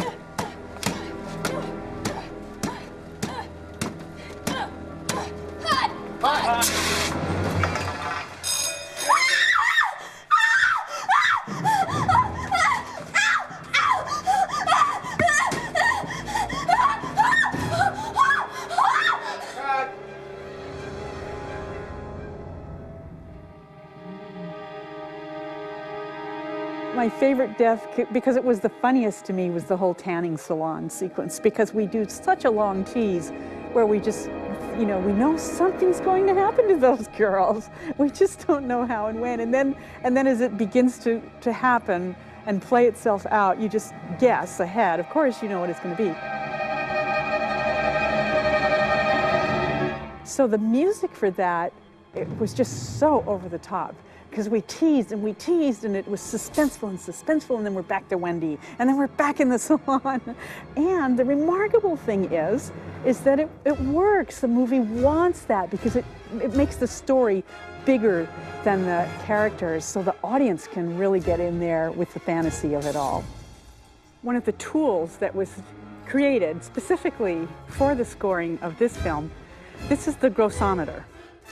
And we debated it could be a grossometer, but we thought that grossometer was far more elegant sounding. Captain Bob Fernandez, my music mixer, did the artwork for this. And we would let the orchestra know what the grosso rating was. So this one was like at about a 60 as it was filmed, but I challenged the orchestra to bring it up with their performance to at least an 80.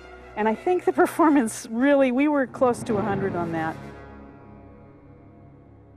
This was an important part of having an effective score for this film.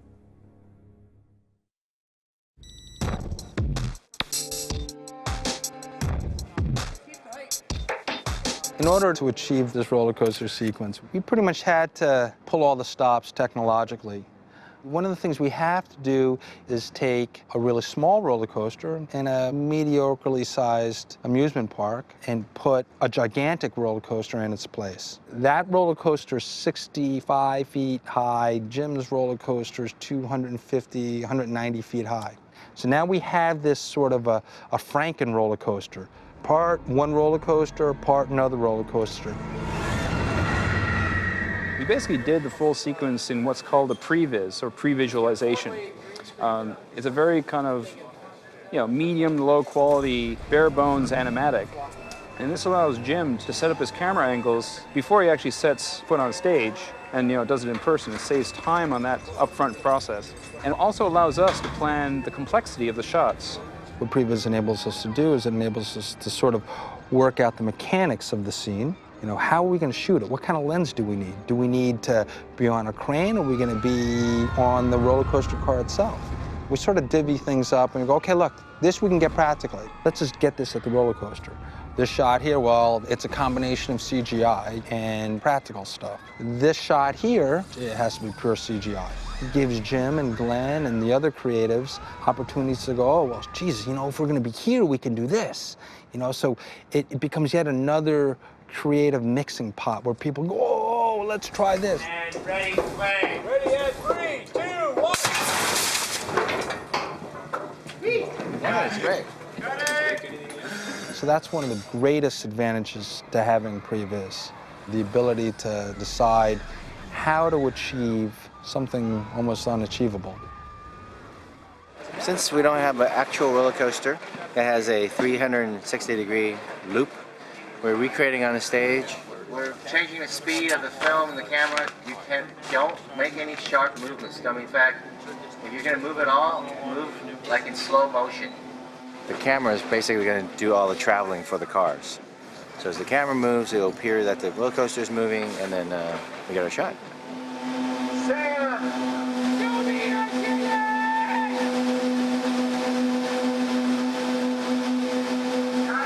Both of the ends can be moved up and down so that we can create positions of either coming down a hill or have it in a dip, for example, for some of the shots. So we need to be able to move the ends up and down to create those positions.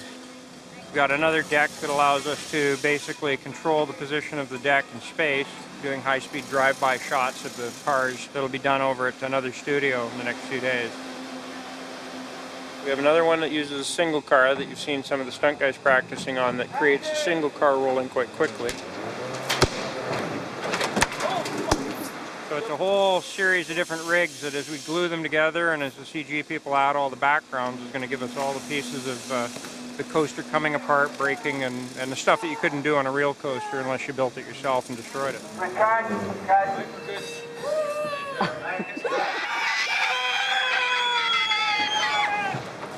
The funny thing about filmmaking is no matter how many cool computer toys and big hydraulics and massive rigs we have, in the end, it all tends to come down to something simple for some of the shots. And a lot of the shots where we're in close on one car are done just on a simple little tripod and 4 guys on each corner with pipes just shaking and jiggling. And it gives you the ability to really control something in a very fine way.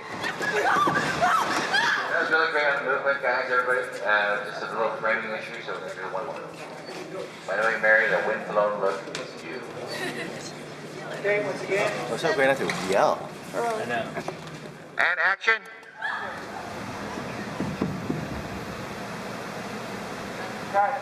Jim, frame 143. Yes, Jack. Chelan is a curve. Long really likes the bullhorn. It's not a size thing, but 3, 2, 1, down. Let me down, let me down. Let him down, let him down. It's hard, man. I mean, obviously we both have a hard time, but I have no restraint, so I'm really like trying to fucking struggle. And just being upside down and, you know, struggling at the same time. Head goes, and then I lost my voice. So, you know, Red Bull gives you wings, right? 280. Sequence of events again. We'll turn you over, get you in position. Camera will roll, the wind will start, and then you'll hear an action, at which point you should start the screaming. After 2 beats of that, the wind will stop, the camera, the shot will still keep going, okay? And so keep going until you hear cut. Wow, this really sucks balls. Yeah.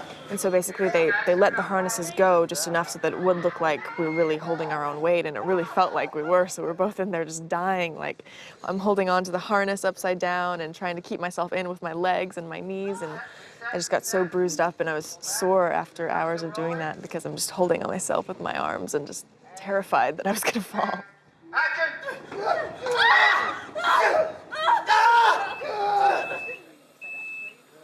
I feel like I got raped by a 400-pound gorilla. Wow. Oh, man. That was one of the worst things I've ever done in my entire fucking life. And it sounds like we're bitching, I know, but it really, really sucked in such a profound way. Oh yeah, because I literally felt like I was being cut in half at the hips. Yeah, this bastard here. Yeah, that's right. Why the fuck are we in these goddamn harnesses? It's not the belt, it's the harness. I don't feel It's it the belt in my cutting knees. into the fucking harness. I could have dealt with the fucking belt on its own. I just can't, like, no wonder they saved us for the last, because we might have not made it. That's why. Just in case we lose one from a coma. Well, you know what? The only thing you can do at this point in time, when you're sewed into your clothes and your hips are hurting, is this.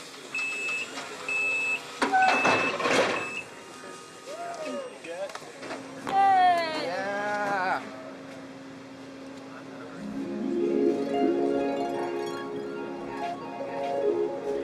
what's happening is I'm waiting. These shots take a long time to do. We have a record of 4 shots yesterday. We're doing a record 1 shot today already. I believe Texas was falling asleep because it's just too exciting on this ride. I'm tired, so me personally, when I'm tired, I get a little sleep on the rail for a little bit. Action. Yeah, let's rock and roll, let's go, woo, woo, cut. Fuck. Go right back to sleep, man. That's what we get, that's what we do, on and off, like a switch. So I'm just, acting like the wind's blowing, and I'm just going up this big ass loop, and then, okay, I'm getting tired, hurry up, say cut. He's not saying cut, you're gonna lose me. Okay, I'm dead. You know, when you make a good movie, you gotta take the quality time, right? When you make a good shot, you gotta take time to set it up, and that's all how it works. A lot of people say we don't get paid to act, we get paid to wait. I'm starting to believe that saying. First stage's gag is Ryan trying to get himself off the broken piece of harness. So he does this. To pull his jacket up, as he does this, that's when he gets hit. Well, I guess I'm about to get cut in half. This is like the plate shot of me struggling, and then they're gonna put on this harness. Second stage is he actually gets yanked on a cable. He's wearing green screen pants. And then whenever they pull me out of here, it'll look like just my top half's going, right? Because all the green. I do a backflip like this out. So it's gonna be. And I'm hungover. We're gonna load your mouth with blood. When you spit, spit over your right shoulder. You don't want to spit on Mary. Oh, not on my left? Yeah. Huh? How are you doing? All right. Now your head needs to be to the right. I'm sorry, to the left. Up a tiny. There you go. That's perfect. Let's go. Yeah, you're perfect. Let's go. And roll sound. And 3, 2, 1, go.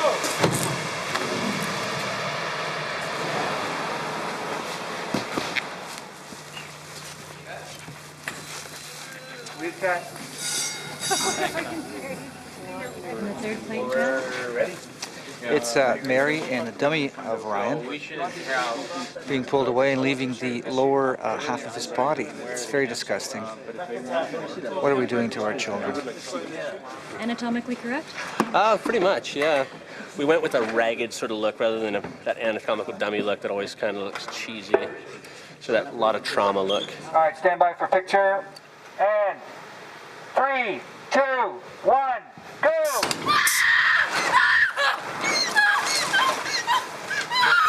Let's go, Clark. And we've cut.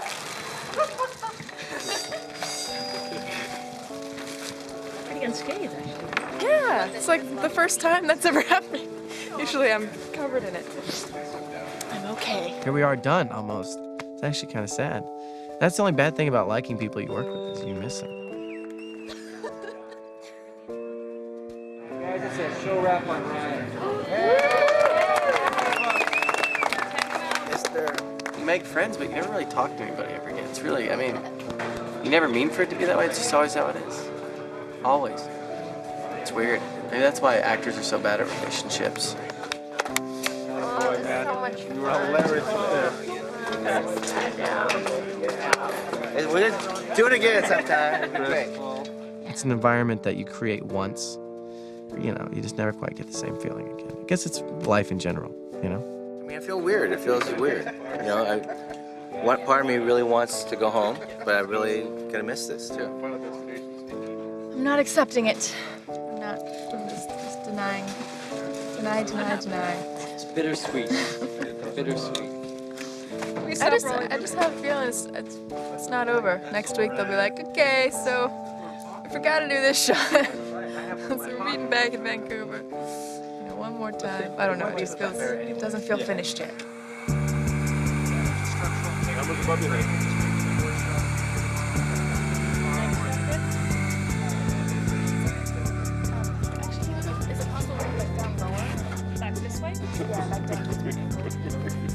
There, yeah.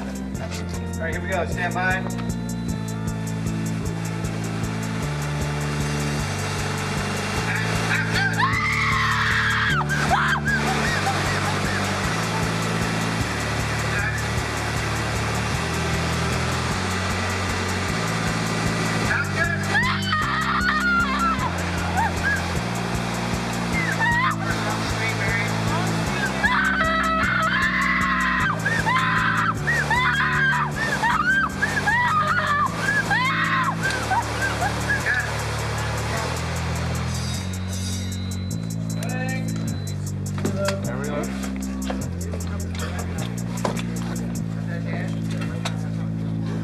Thank you again very much. That's a wrap.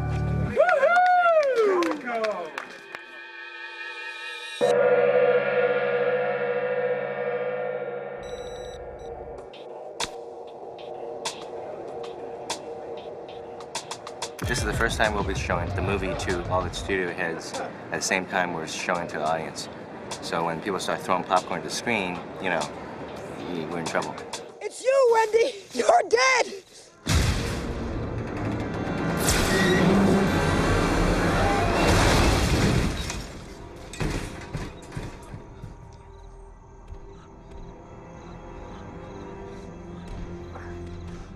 In this case, I don't believe it was a test screening audience that dictated a change. They confirmed it, but when we were cutting it, we knew that the ending didn't work. You know, it just sat there. It didn't seem to address the issue of whether they escaped death or they were alive, because it just happens and it stops and the movie stops.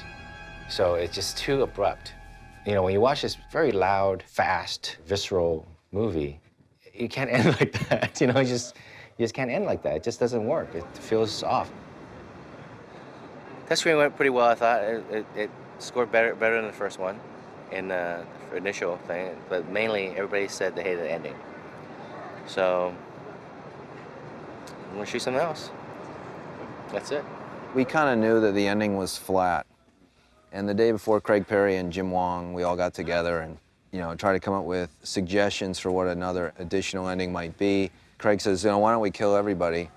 I said, you know, they made me and Willard, we had to reshoot Willard so that Crispin Glover would live. I'm like, they're never gonna let you kill, you know, the nicest, most talented cast we've had in this franchise. And at the theater, you know, they have a focus group where they interview like 20 people.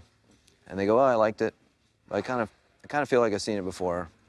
The New Line guy says, oh, you know what? I'll tell you what they haven't seen. Kill them all. I think what people came to see by the third one particularly is the deaths. And that's the signature franchisable element of the movie. And so when you leave three guys still standing and you don't even give them a hint that they're in danger, audiences, they feel gypped. And you're like, why are there three bodies? Why are there three walking, living people in this movie when I really want everyone to die?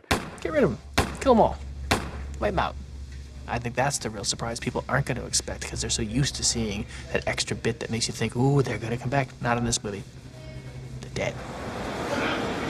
The end of these movies have never really had what the beginning of the movies have. You know, a plane crash, a roller coaster crash, a freeway crash. And the endings always had a lesser magnitude. And so when they wanted a new ending, Jim said, let's do something that's in the ballpark of what the beginning accidents are. So he said a subway, and I said, yeah, that's not so easy. I lucked out and caught an early train. I hope I'm not messing you up or... No, it's just... I think I had a sense that you were coming now. Basically, they said that it was going to be a huge, you know, subway accident, and that was kind of the first I heard, and that was basically all that they told me until I got here, pretty much. They said, you know, it tested really well and people liked it, but they all hated the ending. That was like good and bad news. I was like, well, shit, okay. What the hell are we going to do? I was like, what's up? Craig called me from Paris. Hey, Craig Perry. Oh, we're reshooting the ending, huh? Yeah, I mean, I guess I could do it. I'll check my schedule. Yeah, okay. Bye. Oh my God, we're doing this, and I'm dying. I'm gonna die. It's gonna be awesome. Woo! That was pretty much what I did. It's pretty awesome. I didn't really understand if they were gonna cut out the horse thing or not, and I was like, are you kidding me? Did all that horse shizzle my nizzle for nothing? But luckily it's staying in. Just nobody sent me a script. I got a call basically that said I had to report to Vancouver. So I got on a plane and finally a little package comes and it's got a script in it, and finally I'm like, oh God, the script, and I flip through it and I'm not in it. And I think maybe they've just brought me here to work just to sort of gloat about the fact that they've totally written me out of the end of the movie, and I'm just gonna have a little chair set aside where I get to watch the other actors, Sean and Laura, those bastards, take my place. But no, now I show up today and apparently I'm getting cut in half, hence the green outfit. Some sick, twisted bastard at New Line thought I didn't die gruesomely enough. So now we're gonna chop me. I think that because the franchise has always dealt with the death in a humorous way, it takes some of the sting off of just the inherent cruelty of mass murder. We're rigging me up with 5 gallons of blood. And then 2 guys are gonna drag me while blood spews out from behind me. And if that doesn't satisfy the sick bastards of America, well then, I don't know what will. Killing everybody, especially these characters who don't deserve to die, I'm not that high on that. It just seems like a meaner world when you did this 6 years ago, or a meaner United States maybe, that. Now we're like going, kill them all. Better you than me. But, you know, I don't know. That's what it feels like a little bit. And action! I wish I was making Hal Ashby or Ilya Kazan kind of movies, but I'm not. Yeah, it's a little bit of a drag, but, you know, I'm a whore enough to kill him all. You know, I didn't really mind, you know, whether or not I was gonna die. It's like, if it works for the story, man, you know, kill me. It's all good, I'll do whatever you want. Well, I think it's important that everyone dies because it adds closure to the whole story, and no one likes to see someone survive, especially Julie, I mean. I really like the fact that we all bite it. I mean, I think that's cool. But then, like I said, I was reading, I was like, oh, we die. I was like, oh, shit, oh, well. I kept reading, and then, you know, all of a sudden, it was a premonition. In the past, if we recognized that it was about to go down, we usually changed it. So because I recognized it was going down, and we are on the midst of changing it whenever we end the movie, I thought it was kind of cool. I thought it was, you know, I thought it was pretty neat. I had written both versions, where the one version, she's literally on the track thinking that it's a premonition and trying to wake herself up from the premonition when the train hits her. So not only is it not a premonition, is it, you know, that's it, you're dead. And they all die.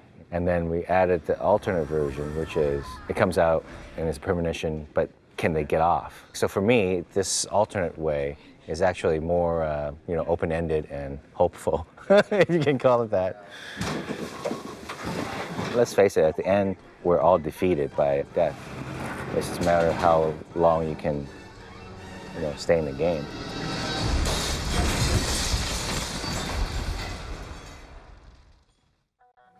We were supposed to be finished in December, and it turns out that we've just finished a week ago. Today is January 30th, and we're opening February 10th. So it sort of became this kind of rush to finish and not too much time to contemplate what had happened. But I feel like, you know, we did a good job. I think it's a very exciting movie. The premiere is at the Man Chinese Theater, which is a huge theater, you know, so that'd be exciting. And I saw Raiders of the Lost Ark there. So it's a good theater for me to watch this movie at.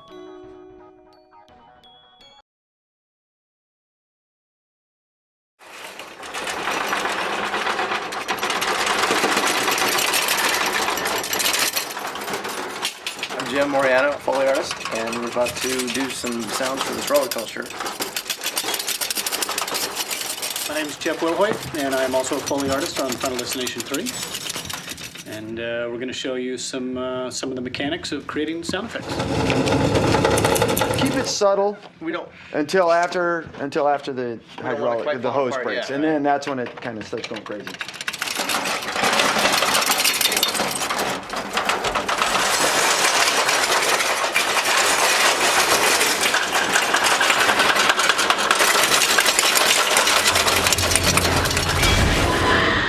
Our main staple for horror movies and anything discussing are chamois. They have lots of air pockets, so when you get them wet and you squish them, they just...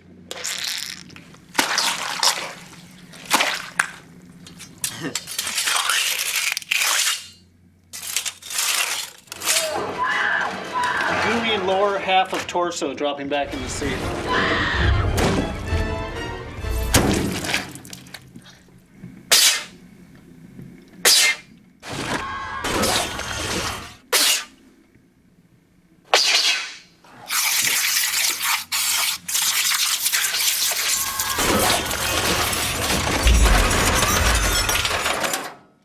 You have your earplugs in on that?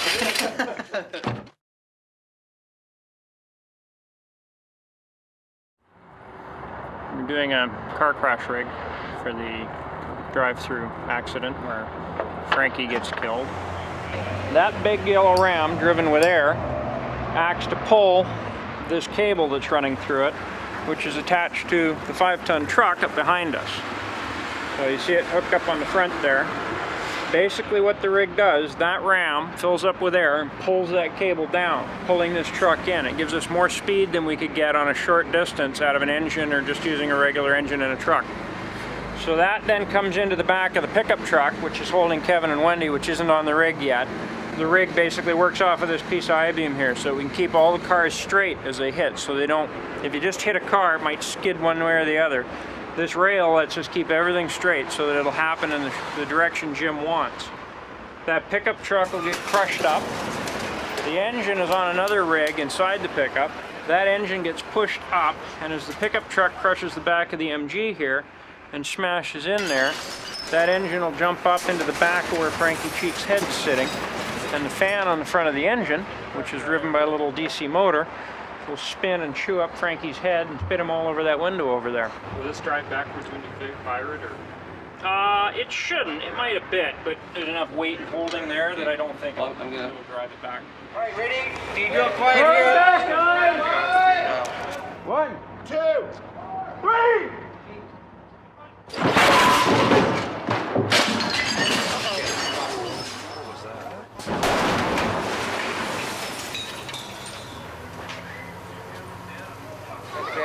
We're in trouble. Things went really pretty badly wrong on the moving van crash. When the truck stunt went awry, a 900-pound hydraulic cylinder came whistling across the set like it was a 2x4 and knocked over both our A and B cameras, which tipped over and, of course, didn't get the shot because they were pointing in the air when the crash happened. We were lucky hardly any damage occurred. You know, they're tough German cameras and they were actually okay. We just didn't get the shot. The first thing that I think most of us felt was shock because it's so unusual that anything goes wrong on those things. They've been tested 6 ways to Sunday and hardly ever anything goes wrong. I'm really glad we got everybody well back from that thing because you never want to see anybody get hurt. Oh, we're fucked. So various things were changed. Mostly what we decided to do was actually use the blind drive truck and find a way to safety that and make that a safe, effective way to do it. What that gave us in the final shot, which was a bonus in disguise, was a much longer run-in.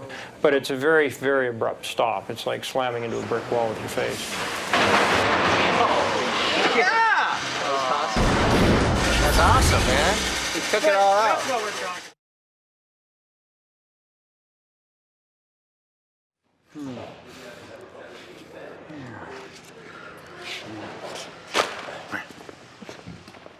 I met Fraser when I was working on MacGyver back in the late 80s. And my reaction to him was the same as most people have, which is, who the hell is he and where did he come from? And the thing I like about him is, first of all, he's one of the absolutely smartest people I've ever met. No gas. You know, he's good at his job. He comes up with solutions quickly, and he makes me laugh.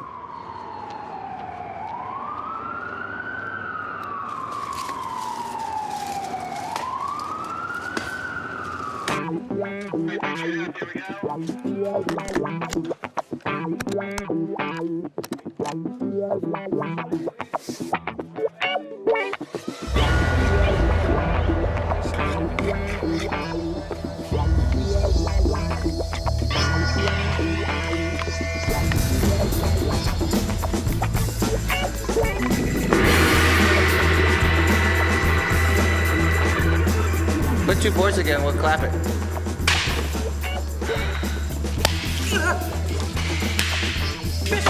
What the fuck are you doing here?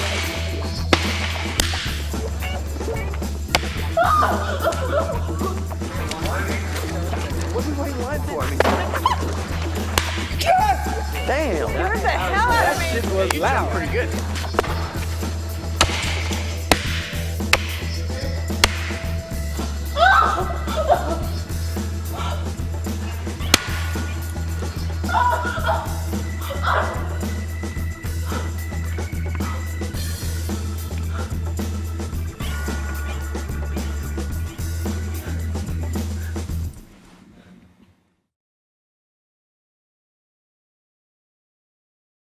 Okay, another fire shaft here. Stay well back. On it in.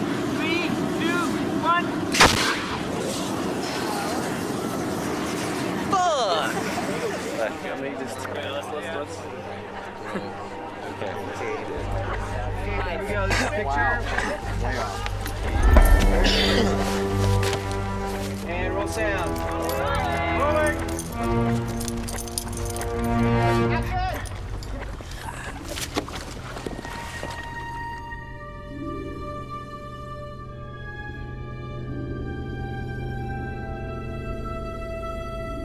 So I got a zit. Is it noticeable?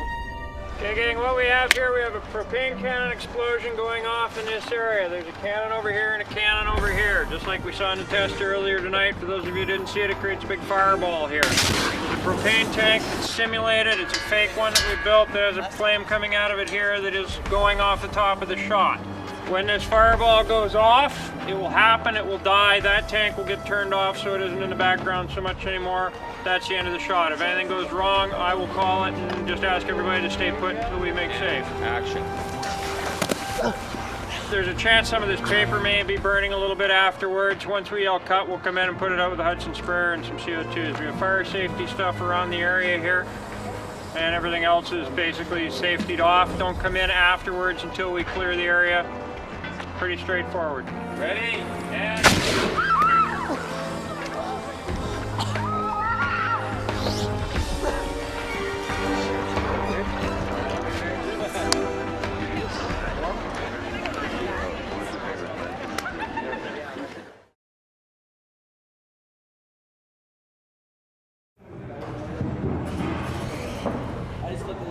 We're starting the beginning of the T-bone event. The cars have essentially configured themselves in like a full T-boning position. So, you know, what we plan to do essentially is take two cars and just take it right through the first car that is now turned almost perpendicular to the other two cars. Each train is 6 feet plus. Each train weighs about 150 pounds apiece, so we've got 300 pounds of metal traveling in scale, that's eighth scale, at about 70 miles an hour through a fairly flimsy piece of fiberglass. We're going to kind of let this go. We got 3 cameras going. We're not exactly sure how much of it we're going to get. It's sort of you plan it out to see what you get on film, but it should be pretty exciting. A lot of sparks, a lot of smoke, 2 trains colliding with quite a bit of force. And we'll see what happens. You know, these cars are going to do what they're going to do. We're counting on physics to keep the train on the tracks. Essentially, it's just free floating. Bungee's loaded. The only thing that's holding our trains down at the track is gravity and a lot of prayers from our gang.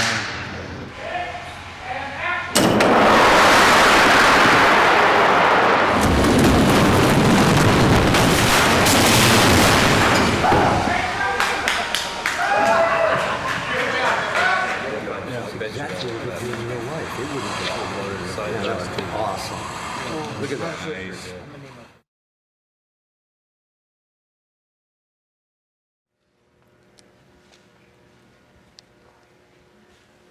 It was a really technical shot where they started really close up on my eye, which is kind of the shot symbolizing that I just had a premonition. You know, they start close up on my eye and then zoom out to my face.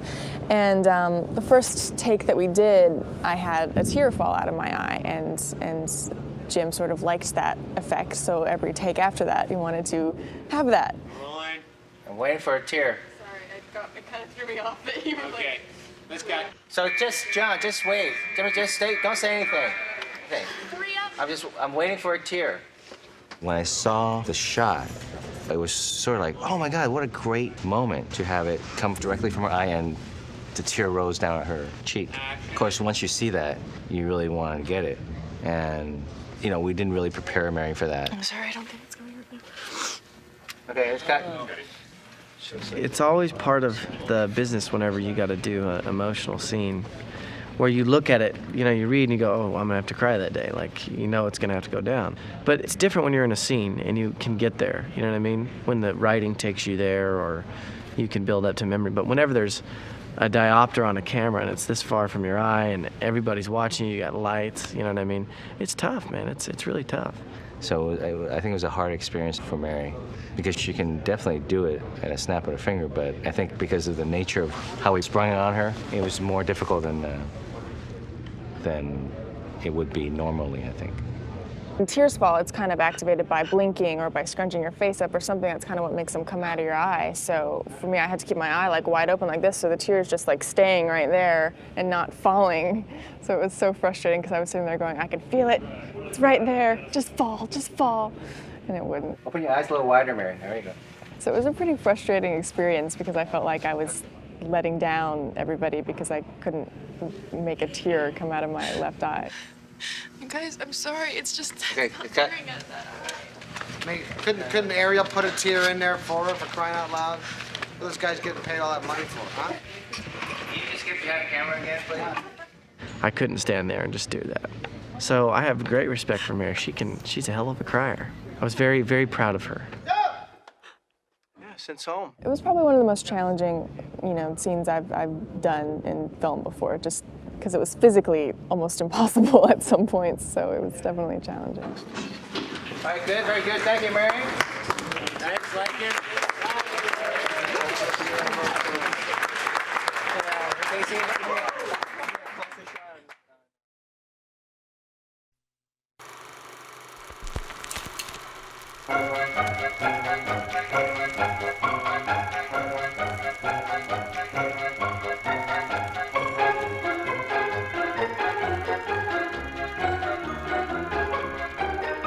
There is no better place for boys and girls to have nice, wholesome fun than on an amusement park roller coaster. Bring your friends. Have a wonderful time. And be sure not to eat too much cotton candy and lollipops beforehand. Just kidding, Billy. These magical mechanical cars are bound to the kinetic energy of physics.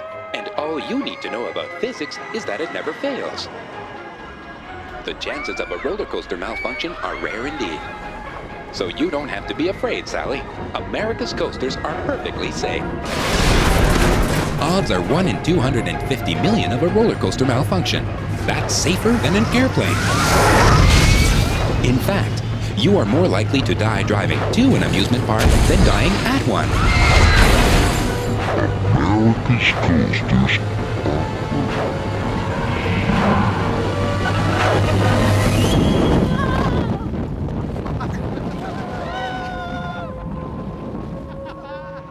The challenging thing was to find what the best kills were.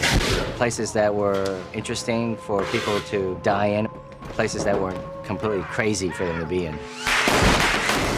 But when you think about modern life, there are so many traps out there, you can pick almost anything, really.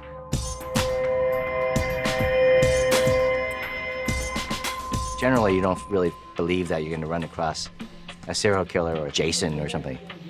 But in this case, I think every audience member can run across every one of these situations in their daily living, whether they go on a roller coaster or a tanning bed or go into a home improvement store. When you go in there, if you see the movie, you remember what happens. You can live that chill again just by thinking, oh, what if this happens? And there's all these what ifs that allow death to take its course.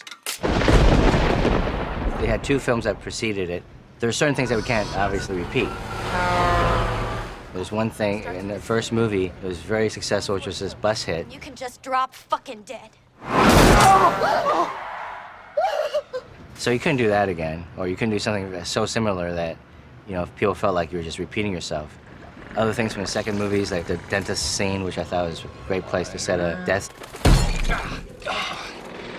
Would you rather just have the laughing gas? It's a matter of finding not only places where people can die, because they can die everywhere, but a place that allows us to build suspense by adding different layers to it before the actual accident happens.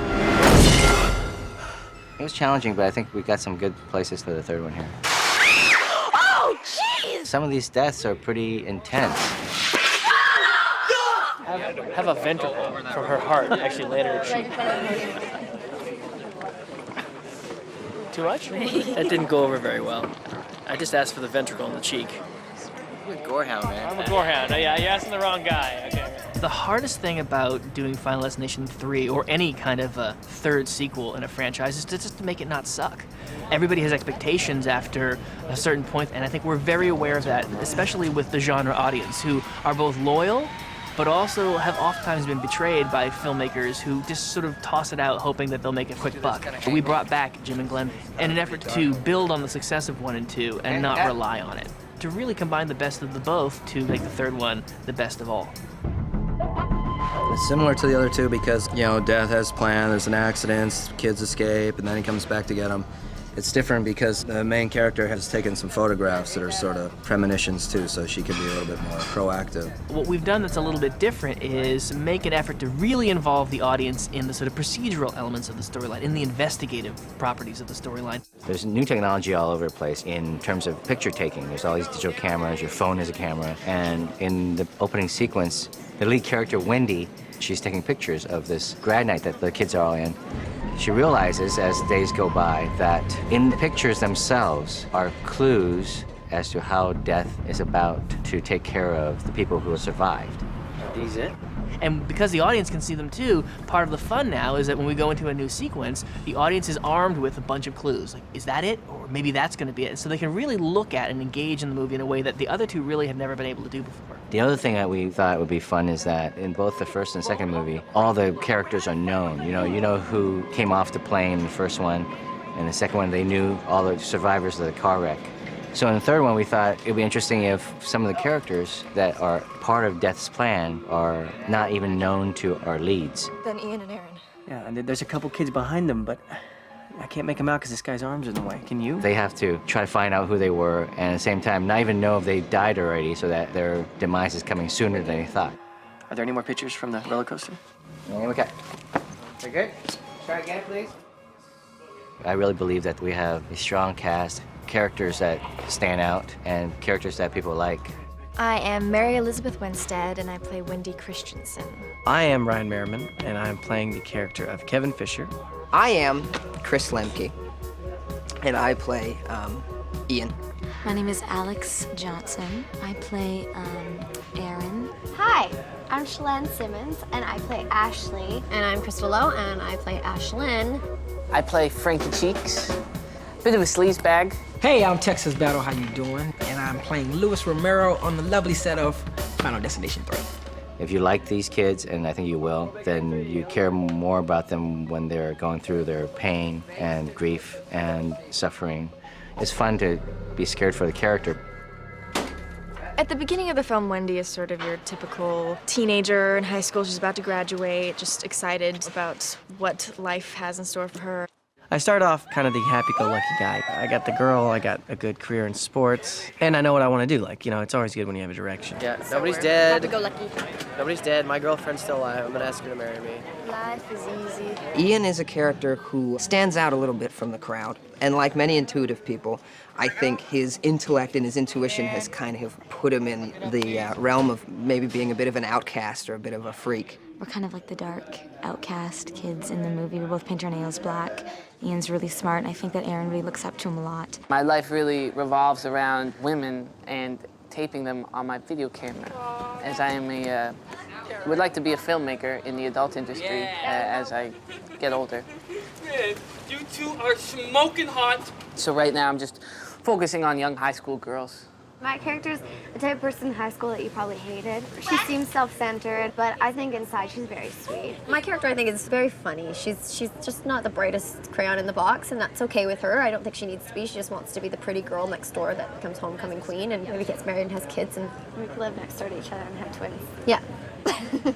Luis Romero don't give a damn about no one but himself. Give me some, man. Do I know you? No. I want to go to practice. I want money. I want to graduate, and I want the fancy things in life. That's it.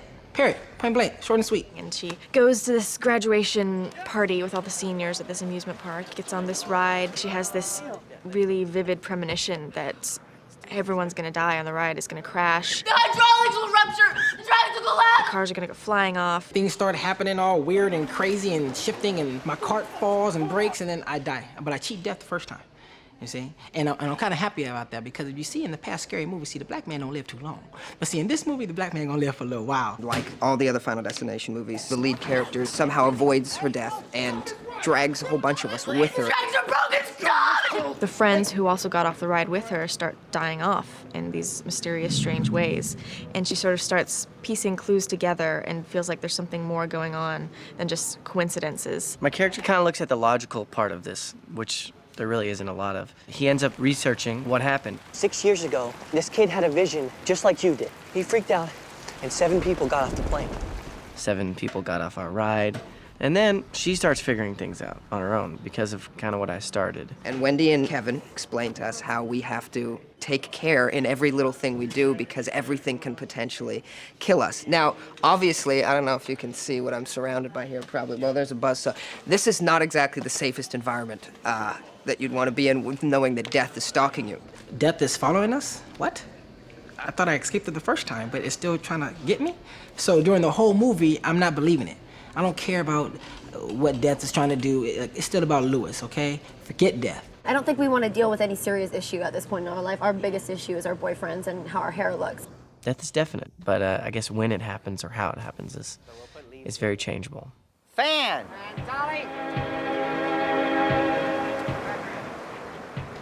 We wanted normal people in extraordinary circumstances, and Mary and Ryan really fit that bill. Not only are they delivering a terrific performance, but it's like watching your friends go through the tortures of the damned. Hey, he's up, man. He's all right. All right, just let her settle down, man. Settle down at home. Now, listen, what is it? Jason.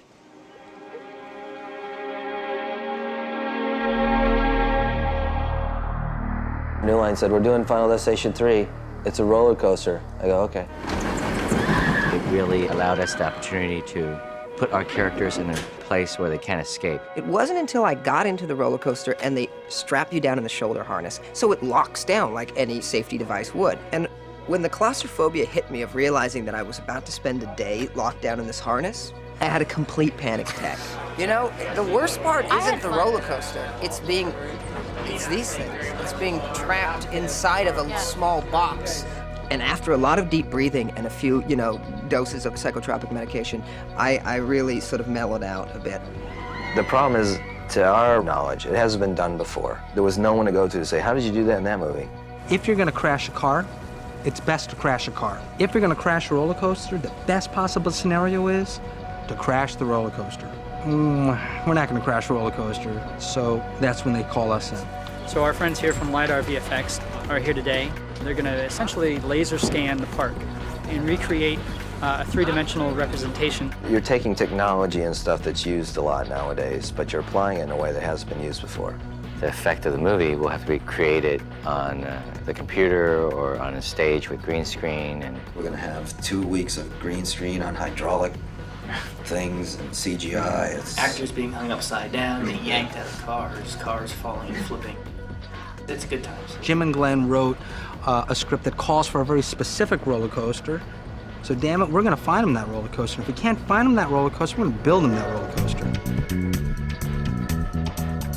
The concept for the devil was that he'd be standing a lot like Hercules at the gates of Hades, and we realized that somebody sitting on his throne, beckoning people into his underworld, has a different kind of energy, has the energy of somebody who's totally in control.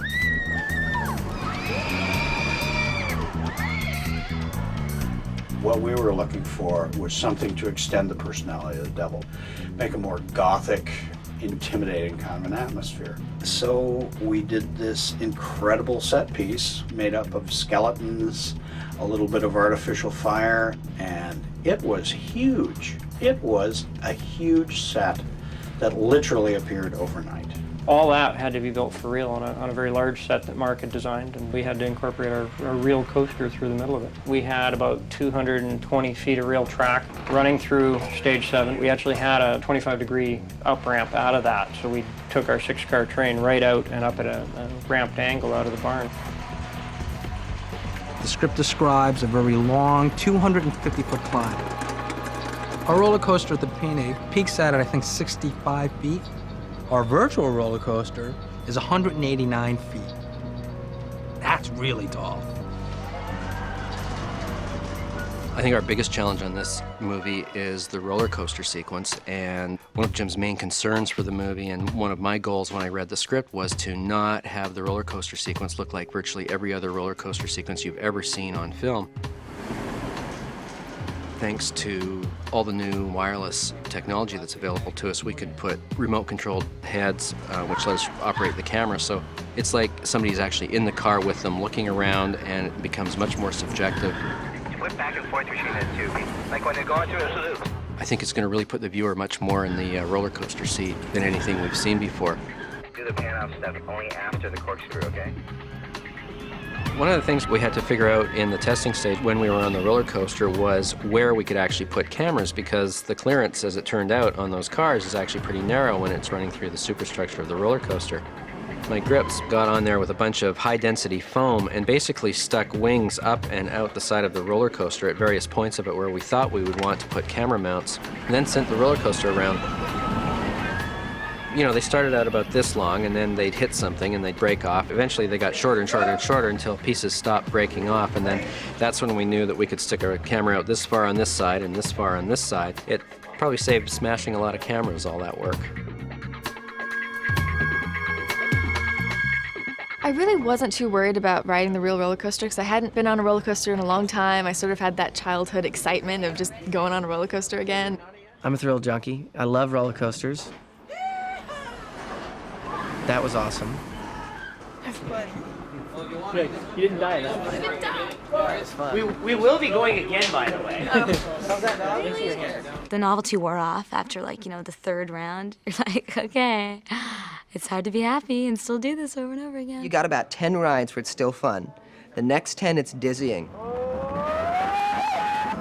Ryan and Mary rode the roller coaster, I think, maybe like 17 times in a row, okay? I had to break it. 17 times. It was still cool. It was it got challenging. You know, you get a little woozy. It's kind of like having a hangover. Me and Sammy, we set the record yesterday going 21 times on this damn thing, right? Yeah. So I'm really not looking forward to going on it again. So I think in total, we probably rode it maybe close to 60 times in the course of 3 nights. Whew! I'd never get on a roller coaster again.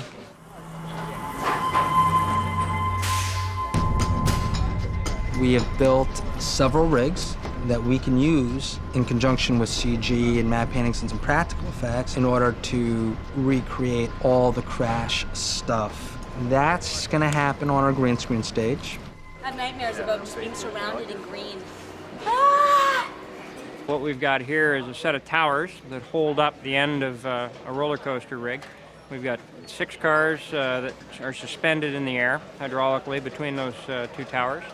And it allows us to position it in just about any position that they want for the coasters coming down the hills and through the corkscrews and the loops. Mary? Yes. What do you think? This is going to be fun. I think this is going to take a long time. Yeah, I think it's going to make the days seem very long. If there's a big giant rise, you need to sell a big giant drop, and this is what sells a big giant drop. So what you do is you keep that stationary, you bounce it around like that, kids acting like the world's about to end, and you have the camera race towards them really fast. You can have the harnesses fly up. You can get J.J. Macro and his gang to pull some of the kids up and out. So cars are shaking, the harnesses fly up, and the kids go kind of almost come out and back down again, back into the cars. So what you get in film when we put it all together is this shot of the roller coaster cresting a hill, coming down, the harnesses come up, and out come the kids.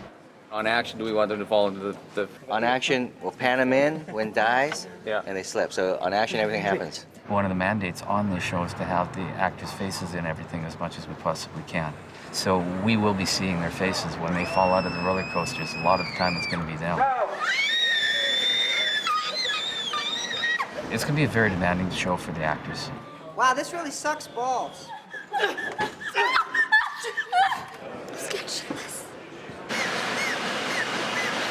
I don't want to be in this place, Daddy. It's very exciting.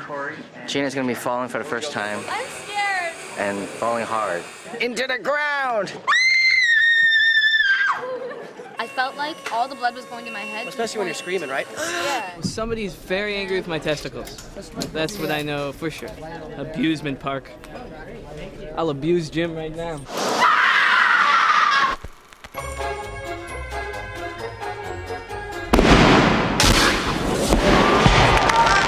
You don't know what you have until you put the whole thing together. Now on 3, we realize we really need to deliver. There's an expectation, but the challenge is making sure that we never see it coming. You know, they're gonna expect it, but then not. Something that's really disturbing to me would be like the tanning bed death. And I don't even want to think about that. That terrifies me. I'm just feeling that home improvement center. I'm feeling a lot of good times with that. Well, we know the order of how we were sitting on the roller coaster, but not how it works with people who sit together. There's so many things in a home improvement store that can kill you. You just have to look up at the shelves. Oh, I said watch the boxes. Why? What for? They're not doing anything. I think that end sequence is going to be pretty tight. I know, that's what I was thinking in my head. The fireworks. Yeah, there's a scene where there's just going to be so much happening all at once, basically. That's going to be a huge, huge Instead deal. of death's plan being a little thing, it's like a bunch of big things. You know, people have their phobias, and I think that's what makes it so scary, is that these are all realistic things. We deliver what the audience wants and go beyond what the audience expects. If you think it's going this way, it goes this way. If you think you got it all figured out, you usually don't. I don't think there's any way you can walk away from a Final Destination movie and think, you'll never look at your carburetor, your elevator, your kitchen knife the same way after walking out of the theater. Most people perhaps said, well, FD3, I'll wait for it. No, they're gonna wanna see this one on the big screen.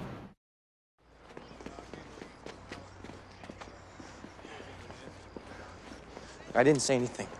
I mean, I think they were trying to scare us into saying something, but they had nothing to keep me there. All right, what'd you tell them? Everything. I didn't do anything. I told them about the pictures in the camera and about Frankie and Lewis and Flight 180 and why we went to see Ian and Aaron. Did they believe you? Yeah, right. Would you believe me? No, they looked at me like I was crazy. 10 hours they had us in there. For all we know, whoever was sitting behind Aaron is already dead. And we're next. Now. Ian almost died first, but we intervened. So it skipped Ian. That's how we regain control. If someone intercedes, the life that was supposed to be next is skipped. All right, wait. So going by the way we said on the roller coaster, well, I'm next. And then you. We can beat this. We're so close, we can't give up. Well, I'm sorry. I have to. I have to work. You know, I got to do security at the tricentennial celebration deal. After everything we've seen, you're worried about getting fired. I get credit towards sheriff training, okay? And if I blow this thing off, it's going to hurt my chances of getting the academy. And I'm pretty sure that, you know, getting hauled in for questioning today didn't help. I'm thinking of the future when I plan on having one. All right, both of us. My dad's here. He's going to give me a ride back. Are you sure we shouldn't stick together? No, it's okay. It's just for a couple hours. Okay? You go back, look at the pictures, see if you can find out any more clues. I'll talk to everyone I see and ask them if anybody else got off the ride. Okay? Was there something I should know about going? No, I'm gonna be freaking out every second. Hoping you're okay. Why? I mean, we don't even like each other.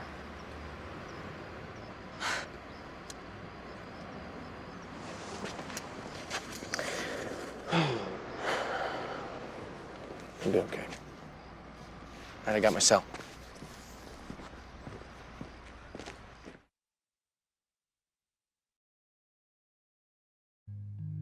It is believed that on the cold night of October 30th, 1952, in the quiet Midwestern town of Miller's Grove, the Holy Cross Church blew up at exactly 7:35 p.m.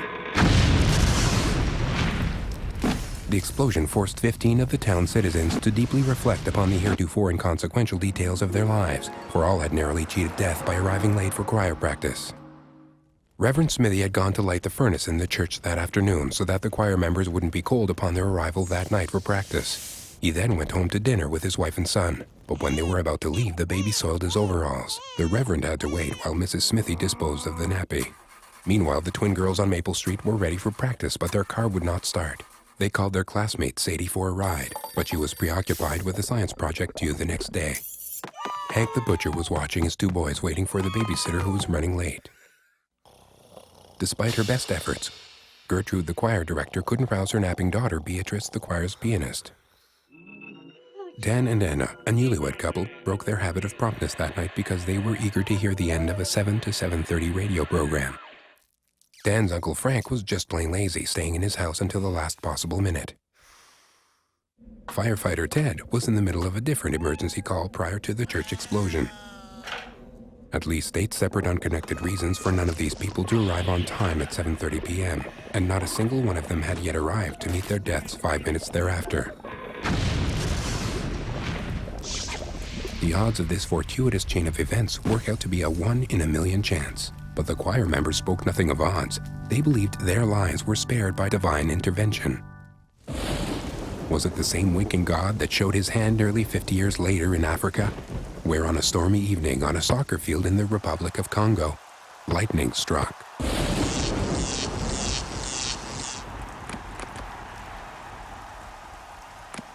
Officially, the game ended in a 1-1 tie, but most people would say that the home team lost, seeing as all 11 members of the team were killed, while the football club from the visiting village walked off the field completely unharmed.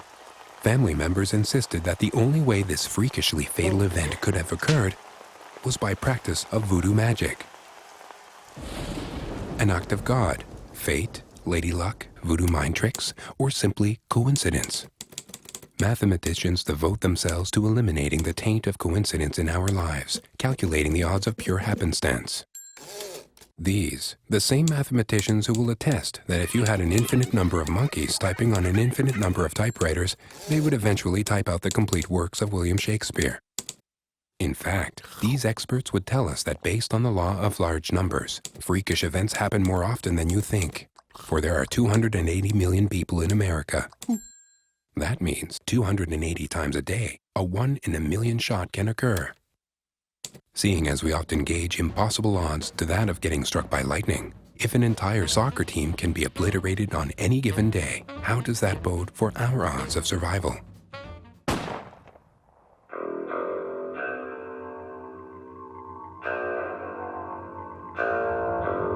People's anxieties of what is possible have changed since 9/11. We feel less safe.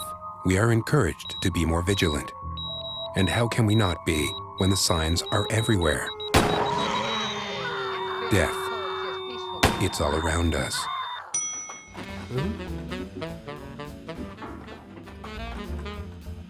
With eyes wide open, we can limit deadly risks by taking the right precautions.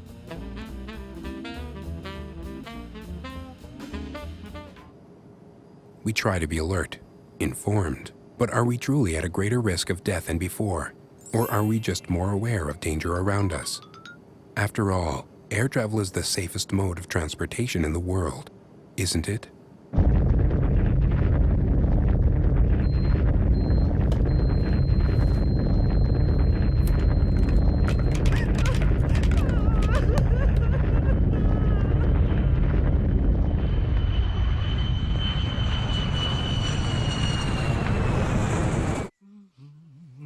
The more personal or unusual the event, the more significance we give it, which is why we tend to react so strongly to incidents that revolve around near death or tragic experiences. We do not deal well with the idea of a random universe and our odds within it.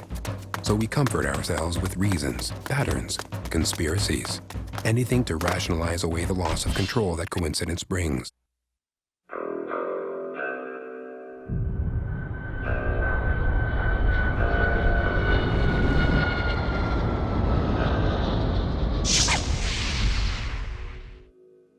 Of all the wonders that I have seen, it seems most strange that men should fear, seeing that death, a necessary end, will come when it will come. What are the odds that one of our very own monkeys would so thoughtfully remind us that even Shakespeare's Julius Caesar recognized that certain events lie beyond human control? And if all actions are predestined, then really, no one should have to worry about dying. For even if there were no weapons, malfunctions, or lightning bolts in the world, death would still be after us. And to crouch in fear is to surrender any capacity for freedom that we may actually possess.